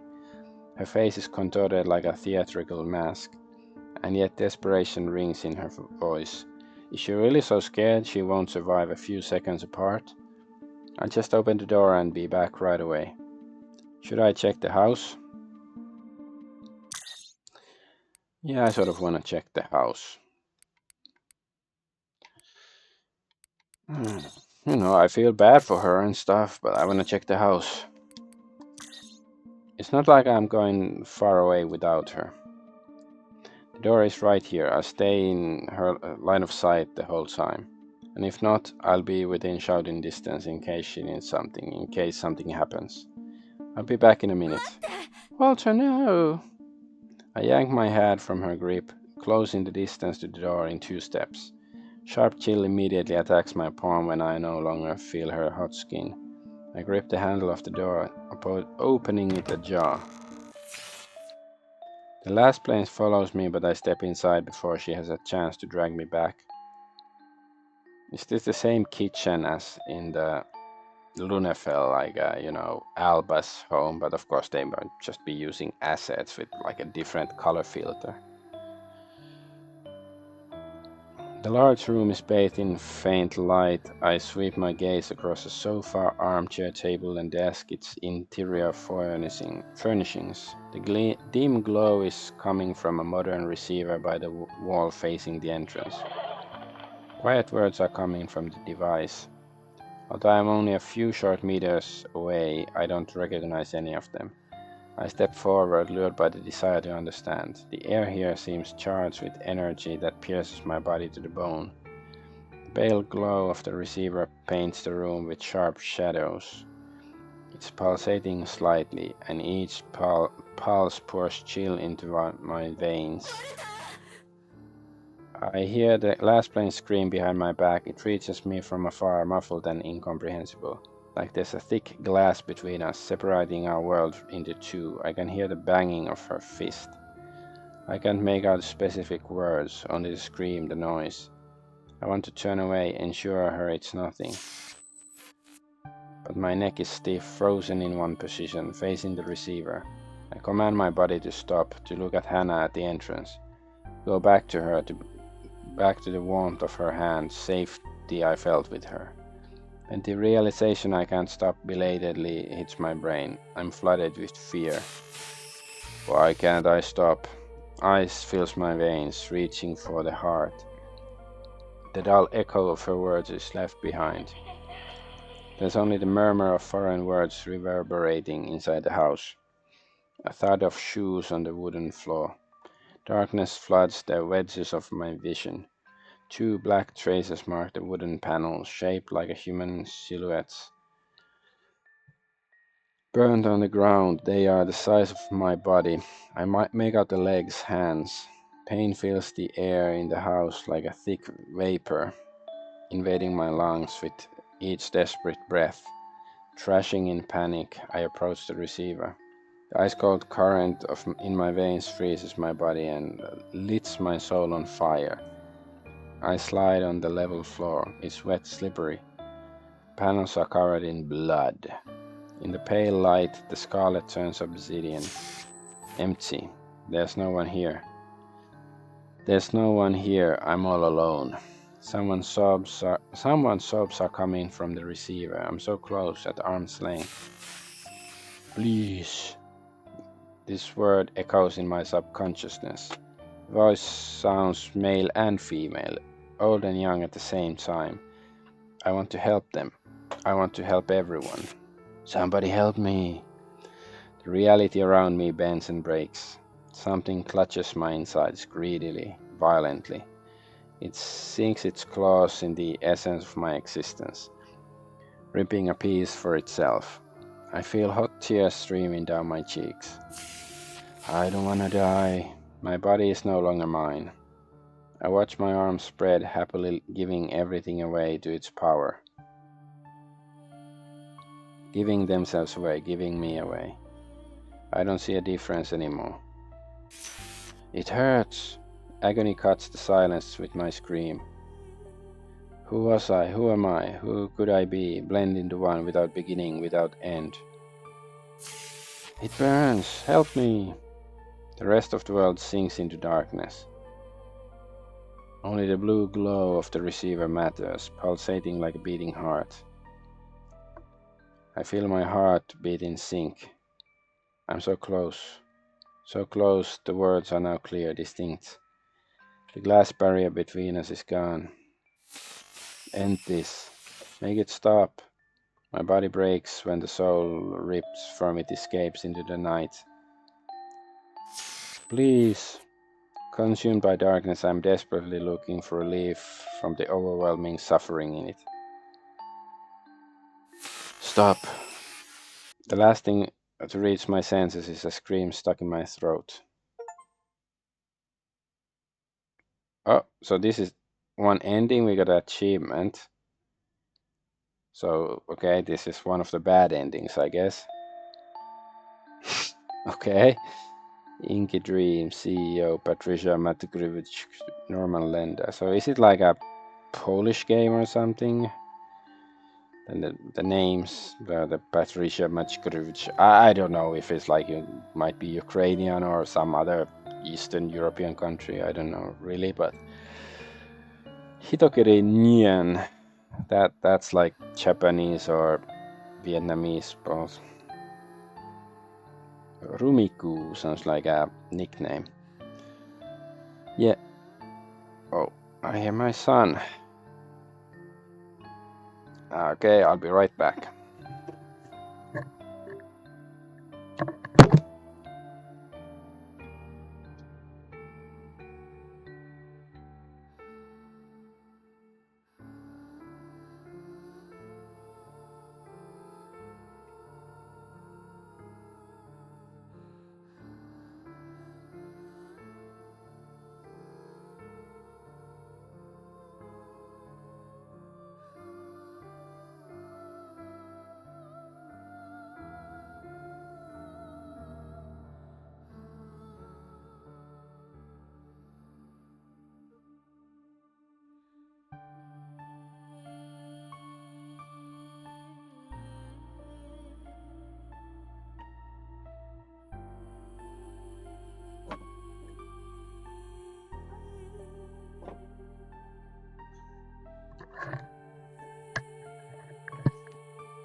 I have returned. Yeah, my son woke up. He's on my lap. Let's see, oh no, R.I.P. Jakub Lasota.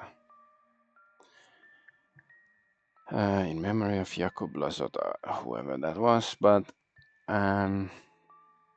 so I didn't expect that, you can actually get a game over from, sort of seemingly random decision like that. So I guess the choices really do matter in this game. So certainly I will. Oh, unlock various game endings by making different choices during. Okay, so this is. As his body deteriorates, Walter's soul joins others in their eternal suffering. Okay. So this many endings apparently. I'm glad I saved.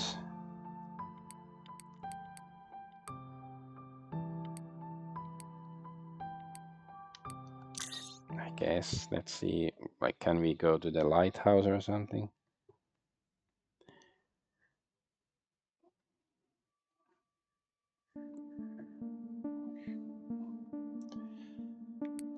Alright, let's check the rest of the village. I hesitantly turned my eyes from the door. I heard the noise behind. Maybe Hannah is right. Maybe there's nothing good inside. Yeah, there's something inside, but I guess it's not so good. As soon as I made a step towards the door, a chill went down my spine. There's something wrong about this place. There's something wrong about it all. I feel there's some kind of energy floating in the air. My stomach churns when I feel its touch on my heart. You're right. Let's check out the rest of the village. I returned to her, tightening my grip on her fingers. Contrary to expectations, I don't see relief in her eyes when I agree.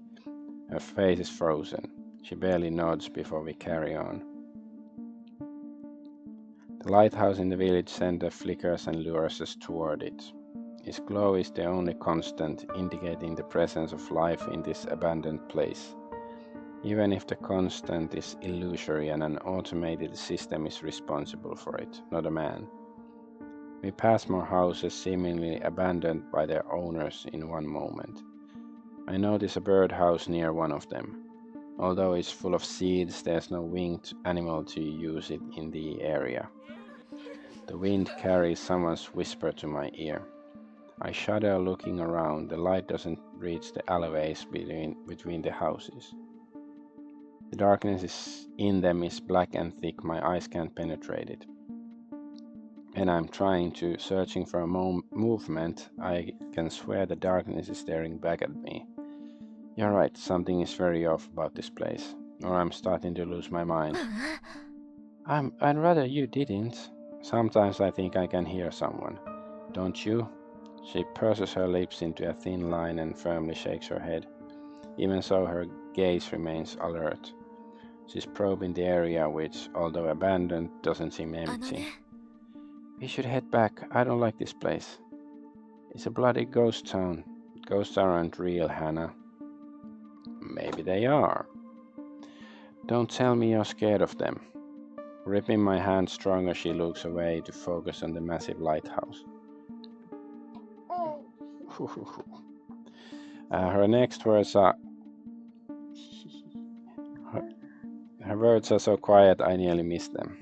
My son dropped his bunny toy and I picked it up, and he's so happy I picked it up. If they're not real, why do I feel like they're staring back at me? I follow her eyes. I don't see anyone who could watch us in the windows. The lighthouse towers over us when we reach its base. On the top, light glitters against the black sky. My stomach churns when I look up at it. It's drawing my eyes like a moth is drawn to the flame. Don't lighthouses have basements?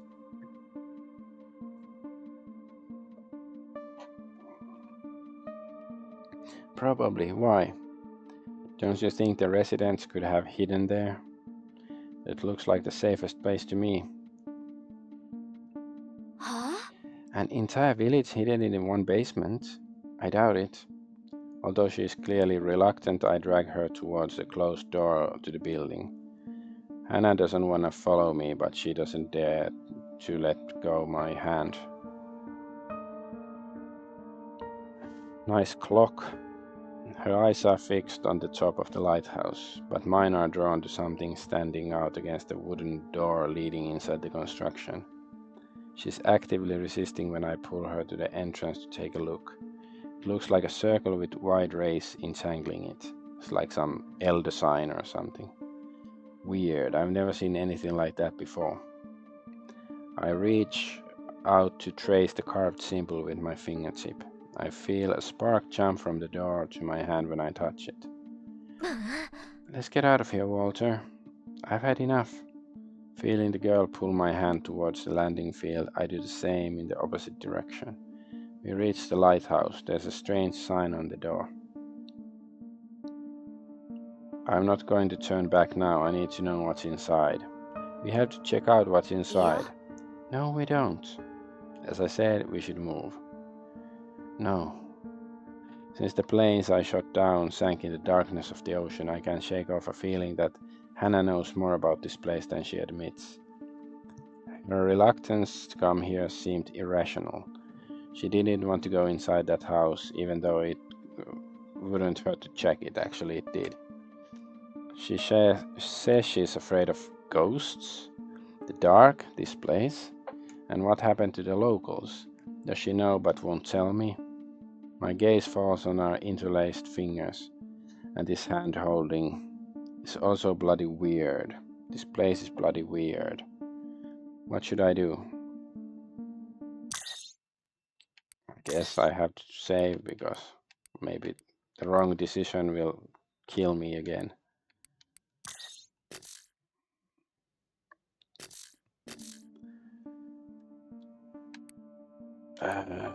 Tell the truth? Stop it. Stop it now. Stop what? Stop lying to me. I can see you are from the very beginning, since I wanted to land in Azuria when we were up here in the sky. You're lying to me every step of the way. Even this. I abruptly raise her entwined hands in the air. Her fingers grip mine tighter, fearing I'd pull away. Even this is probably a lie. A story you made up to ensure I won't leave your side. What are you afraid of, Hannah? The sea? Dark? The ghosts? Whatever is in this lighthouse? I'm not lying to you. Stop. I'm not lying to you. I'm just trying to protect you. She's trying to protect me? Boiling anger warms me up from the inside. I accepted her as she was. I accepted her secrecy, vague answers, and meaningful glances. I even accepted the fact that she didn't want to tell me her name. But this crosses the line. I'm not going to pretend I don't see anything. Does she think I'm an idiot? She's barely speaking since we came to the village. She's just silently following me around when I'm trying to figure out what happened here. And she knows for sure. I feel it under my skin. Her fear may be real, but I don't think she's afraid of the dark or ghosts. I yank my hand away because her touch is starting to burn. If she isn't going to answer me, I'm not going to continue this charade. But I don't manage to free my fingers. Before I do, she grips them with both her hands. She's clutching my hand with all her might, her knuckles turning white. The grip tells me how strong she is under her unassuming appearance. Stop. Just stop. Then tell me. I can't. Why not? She leans over, not letting me go. In the moonlight, her usually blue irises are like the grey, foggy morning the day it all began. The day the war broke out. So many emotions blend in her voice that I struggle to make out some of them. I hear desperation, the same that stains her eyes when she looks at me. I hear anger too, as intense as mine, as if she's bothered by it all as well. Somewhere in between, her voice trembles from distress, but I see the hesitation on her face. I don't know what truth she's hiding and if she's really doing it to protect me, but I'm not backing off. I put put up with her secrecy long enough. I deserve to know. What are you afraid of? What happened to the villagers? What did the Empire want from Azuria? What did they do here? What's inside the lighthouse? Each question is like a gunshot cutting the silence. It's like Danganronpa. Each leaves a mark on her face, but only the last one makes her turn her head towards the door. The hands gripping my fingers tremble slightly. The pale scar is visible on her perfect skin. It's not for you to know. Who says so? I'm serious, Walter. It's confidential for a reason. If they learn I showed you this, I don't know what's gonna happen. I'm sure the world won't crumble down just because I learned something about this damn place. To you. I don't know what's gonna happen to you. Desperation, anger, distress, sorrow. All these emotions tangle in the steel frames of the grave seriousness. Fear is still clouding her azure eyes with grey fog. Her fingers grip mine. I bite my cheek, my gaze moving to the symbol carved on the lighthouse's door. Her words make me anxious. What could be inside? Is it related to what the Empire was doing here? It must be. Brandenburg knows something I don't. Maybe it's only for Lassplanes, not for pilots. No matter how great. I turn around, my eyes sweeping the wretched place. The wind scatters the lawn.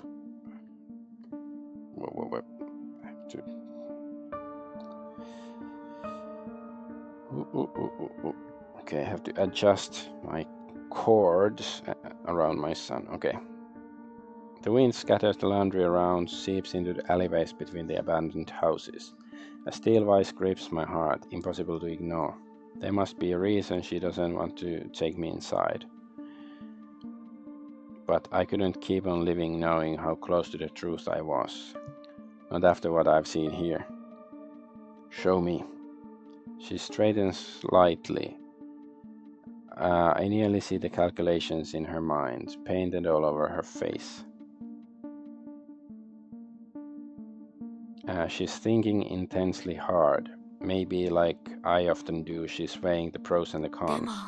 Ichika must not know you saw this. They won't. Nobody can know. I swear I won't tell anyone. Split second, only this much hesitation is left in the last plane holding my hand. Maybe we will be telling this to Alba later. She nods slightly formally. Her face is tensed when she turns away and heads toward the entrance. Still holding my hand, she pushes the wooden door and drags me inside. Inside the lighthouse is a small room with a spiral staircase. One side leads upstairs so that engineers can inspect equipment and operate the reflector.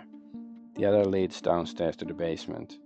Somewhere from deep below the ground comes a bright blue glow, painting the stone stairs with pale reflections. The last plane is quiet when she leads me down. The staircase is narrow, it's hard to descend and hold hands at the same time, and yet she is not letting go, stubbornly squeezing my fingers. I hold my breath. With each step we are going deeper underground. We're going deeper underground. The basement can't be too deep, maybe a few meters down, maybe a dozen or so at best. And yet I feel the air become thinner, as if the stairs didn't lead underground but to another world. I feel the thick atmosphere of this place stick to my lungs, squeeze my chest, force my heart to pump blood faster and faster. Shadows are dancing in the corner of my eye, only to disappear as soon as I try to focus on them. Like ghosts, the inhabitants of the reality I'm entering. The last plane moves with lightness. I could swear even her hair is floating as if hit by a gust of wind. I follow her sluggishly. I don't feel the slightest whiff of fresh air. It's the opposite. My head gets light as if I'm deprived of oxygen. I don't know how many symptoms are figments of my imagination or how many are the reality. It's also real, like a scene from a dream, its details fading in the morning. Only a hazy outline of the forgotten realm, Forgotten Realms, and the feeling that accompanied it are left. We are here.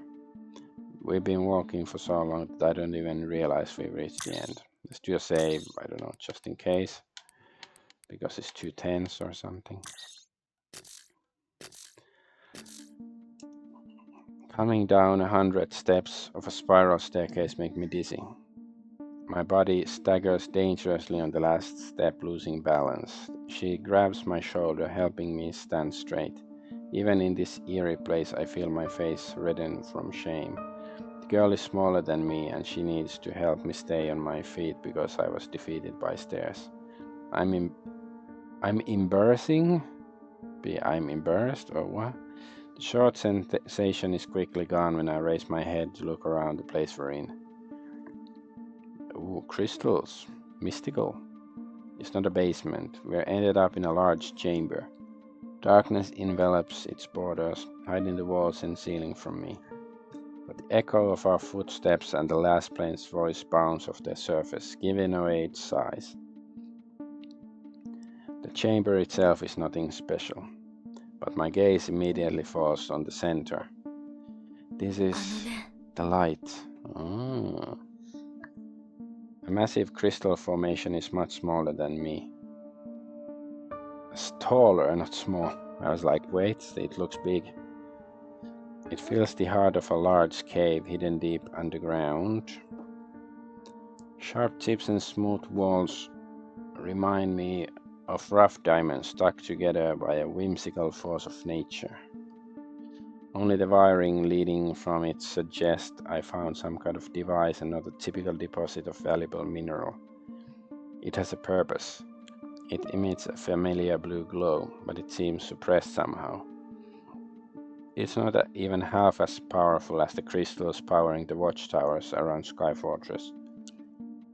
The Lassplane holding my hand loosens her grip like she forgot about me for a moment. Silence falls over for a moment. Maybe she's letting me guess what exactly we are looking at.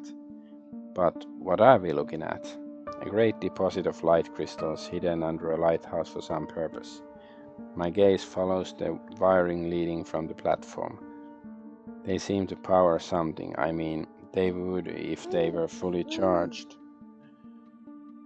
In a way, it surprises me the most. I've never seen a depleted source of the light before. I was dead sure the light can't be depleted, or at least not by so conventional device like a lighthouse and an energy network in a small village.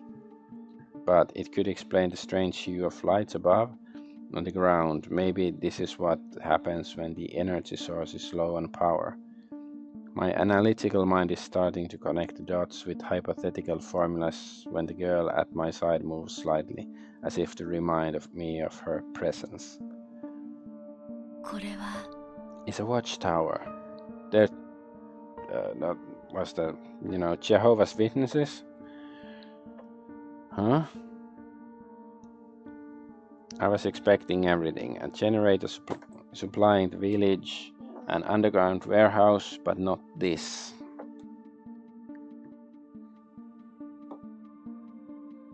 A watchtower hidden under the ground. So yeah, is I don't know, Jehovah underground? Is Tsatokua? I'm trying to remember everything I know about them.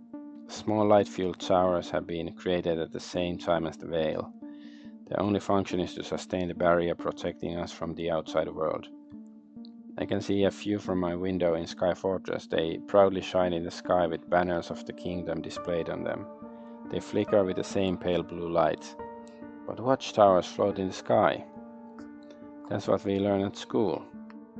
They are teaching you lies for the safety of the kingdom. You are now looking at the real watchtower.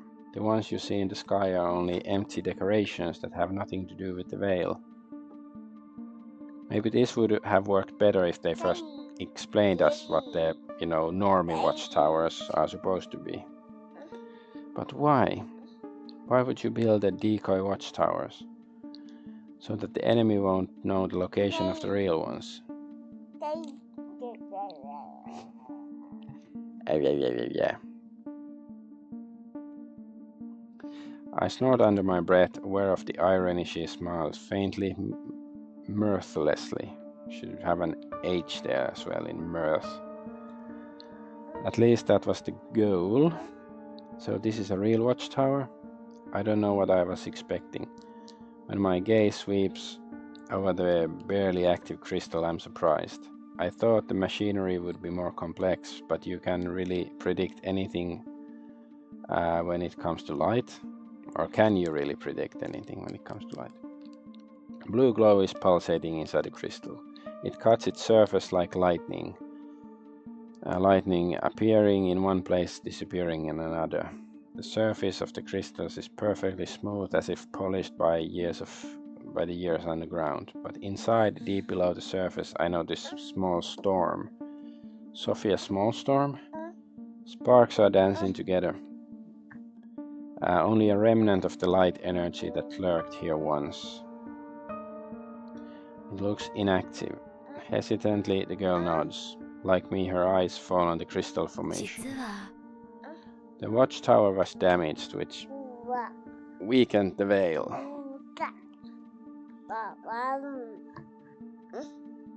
That's why the enemy can breach it in some places. Blum blum. It's starting to make sense. For the first time in this war, something is. That's why they were in Azuria. So the breach in the veil is here. Kind of, but not really. Doesn't quite work like that. Meaning? No more lies. There are no holes in the veil. Damaging the watchtower made it weaker.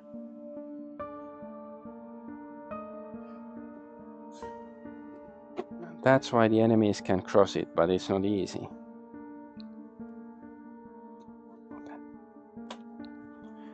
It's not a seamless wall they can find a hole in to get inside, and yet they did.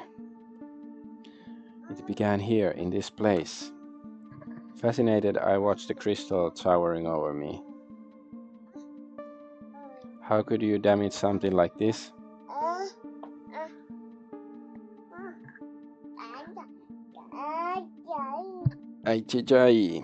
I've been told my whole life has no constraints, that it can be destroyed or depleted. And now I'm looking at both. The Empire has found a way to counter the greatest advantage. That's not good, really not good. We must fix it as soon as possible, otherwise we won't have any peace. Can't be fixed. What? I turn away from the crystal structure. The girl at my side seems to have forgotten about her interlaced fingers. Her iron grip is now weaker, although she is still holding my hand. I feel tingling under my skin where our fingers meet. The watchtower will regenerate itself. It's a matter of time. So we can only wait? Us? Yes. I'm thinking so hard I feel like my skull is giving off steam. So that's why that's why the Empire made a foothold here. They wanted to make sure the watchtower stayed inactive. That their way into our territory remains open.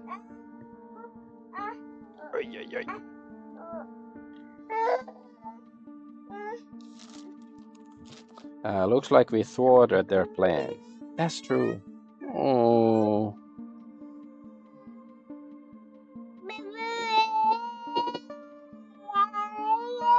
Aye. Somebody's not happy. Let's try to finish this scene. Like a storm in a glass of water. Now he found something to play with. Energy discharges illuminate the Lassplanes' face. She seems calm, much less animated than before.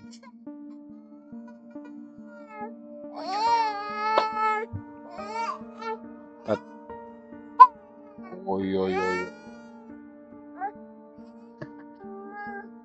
Omo. She's looking at the crystal, her eyes are empty.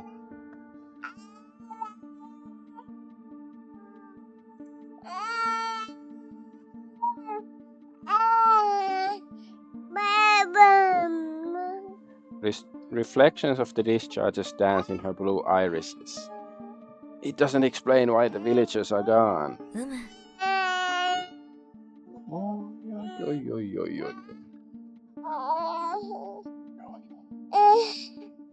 It doesn't. HQ will need to handle that.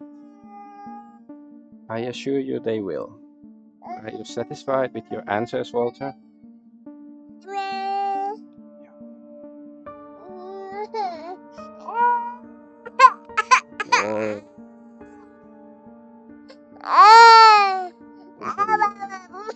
Oi, oi, oi.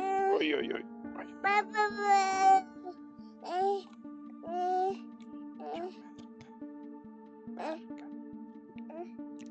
His favorite plush toy is like, we washed it yesterday and it's drying and he wants it back, but it's still too wet. So that's one reason why he's so unhappy. I will be soon. Tell me, are there more of them? More of what? Watchtowers. If the ones in the air are decoys and decorations, how many real ones are there? Like this one. Are they active? As far as I know, there are 3 in total. The other 2 are working without a hitch. So this is the only weak link. Good to know, it's easier to plan the defense. We need to set up a perimeter here, ensure that Empire units make their way to our side.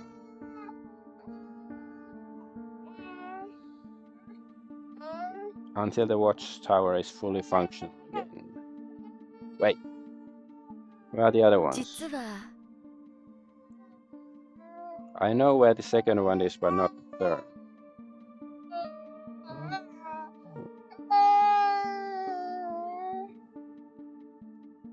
Blonde hair falls on her cheek, hiding her from my sight.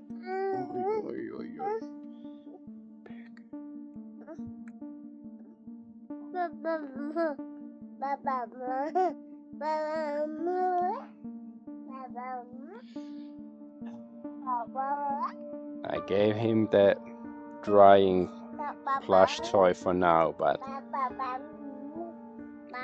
I think we still have to let it dry later. Unpleasant thought creeps into my mind. Impossible.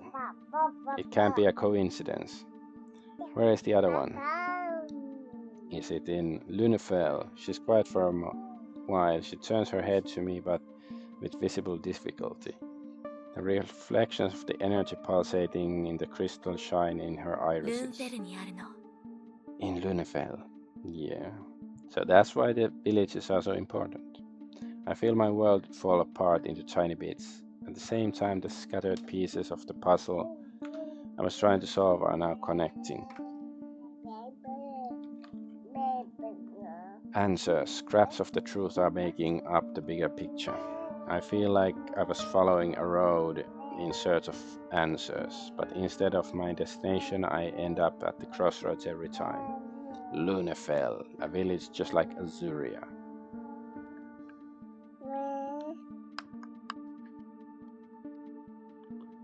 Close to the borders of our territory near the Vale. Small, useless, and yet targeted by the Empire's forces. I thought there was nothing interesting in Lunefell. Well, there is. Bloody hell. Bloody hellfire. It all makes sense now. Does it? I shift my weight from one foot to the other. Only now do I realize how numb my body is. It's terribly cold here, and the revelations successfully distract me from it. I must sort it out in my head. Understand. There are 3 watchtowers maintaining the Vale. One in Lunefell, we protected it. The second one is in Azuria, damn it. It means HQ hadn't been sending us to the edge of the world for no reason back then. Well, duh. They had sent us here because of this. Why hadn't they told us? If I had known, I would have never taken Alba to Lunefell. If I had known how bloody important Azuria is, I would have followed the order without hesitation. That's why you were in Lunefell, right? That's why we weren't supposed to be there. We were supposed to be here. The girl nods hesitantly. I sigh, holding back a curse. On one hand, I can understand why HQ didn't reveal such vital information to just any pilot. Just any pilot should obediently follow orders and not demand information above their pay grade. But whereas Hannah knows something tells me Alba may not. Trost loves her parents, but she couldn't have forsaken Azuria if she had known there's a watchtower here. She surely wouldn't have made me do it if she had known. If we had flown here back then, many things would be different. I wonder if we actually get to make the choice, like, that we do come to Azuria first. Don't overthink it. I hear it again. A note of sadness in her voice, distant and quiet. It's easy to miss, but her absent look tells me I didn't mishear. I wonder where the third watchtower is. Oi. You can't tell anyone. Understand? I won't, I swear.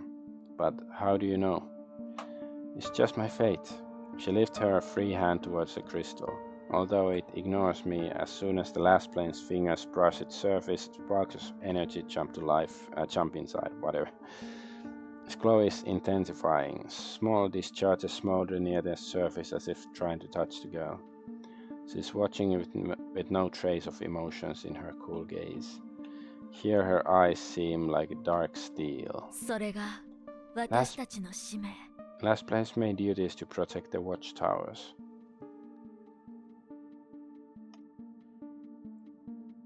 I'm just thinking like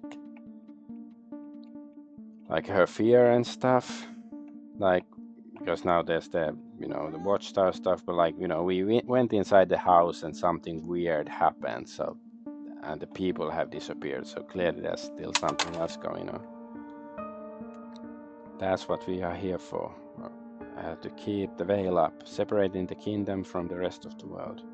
But it's not revealed to each of us. Not all of us know that. I'm trying to wrap my head around this. The Lassplanes supported by the king have always been playing an extremely important role in our army, even though there were no battles they were needed for. If their task was to protect the watchtowers, no wonder they were an essential part of our defense, even without war. I'm looking at the girl at my side. The heavy duty seems to weigh on her shoulders. Sparks jump from the crystal and climb her fingers. She pulls away, not letting them reach her wrist. It's reacting to you. The watchtower. It's ignoring me, but looks like it reacts to your touch. Hiri. Johiri. She nods, but not before a moment of hesitation as usual. She's sharing the truth with me, but her words are measured. It's because of the light. Our connection to it creates link between Lassplanes and the watchtower. Link? We know when a watchtower is in danger. It communicates it to us. Maybe that's why Alba really wanted to go to Lunefell. Oi. Oh.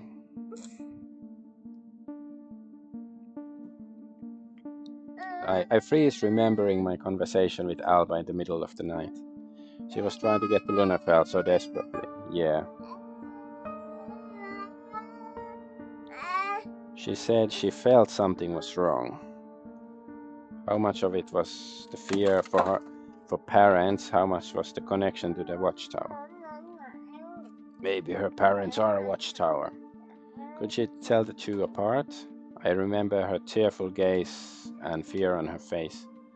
They were just so real, so sincere. I'm sure they weren't a lie, but what if her connection to the light fueled her fears? Is it a specific feeling? Is it calling you? We can feel it deep inside our chests. It's hard to describe, but it pushes us to act immediately. And as for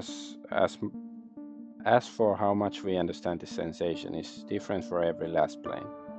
It's amazing. I had no idea light could work like this, that it can communicate with you. They call it the wow. Vow, not wow. Vow. She turns to me, still gripping my hand. The glances at the exit now with the She glances at the exit now with her back to the crystal. Her face is veiled by shadows. Her hand is hot to touch. Maybe mine is so cold. She takes a step forward, eager to leave and return to Sky Fortress like she repeatedly asked. And I ignored her request. I see the tension on her face. She must be risking a lot telling me about it all. If it's a top secret objective of Lassplane service they answer for before the king. A regular pilot like me should never know. It makes me appreciate the fact she told me even more. I squeeze her hand, stopping her mid-stride. She turns to me, her expression beery. After all, how many times did I already resist when she was trying to return to the base? Thank you for telling me. Yes. She nods, but only half-heartedly. I squeeze her fingers tighter. I won't forget that. We're in this together. Whatever happens, you can always count on me. Her eyes wander over my face, looking for truth behind these words. She turns away, heading toward the exit.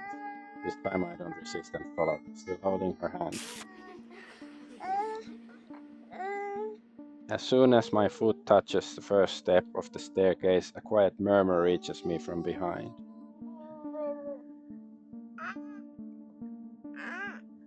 A whisper, a product of my exhaustion. I can't recognize a single word.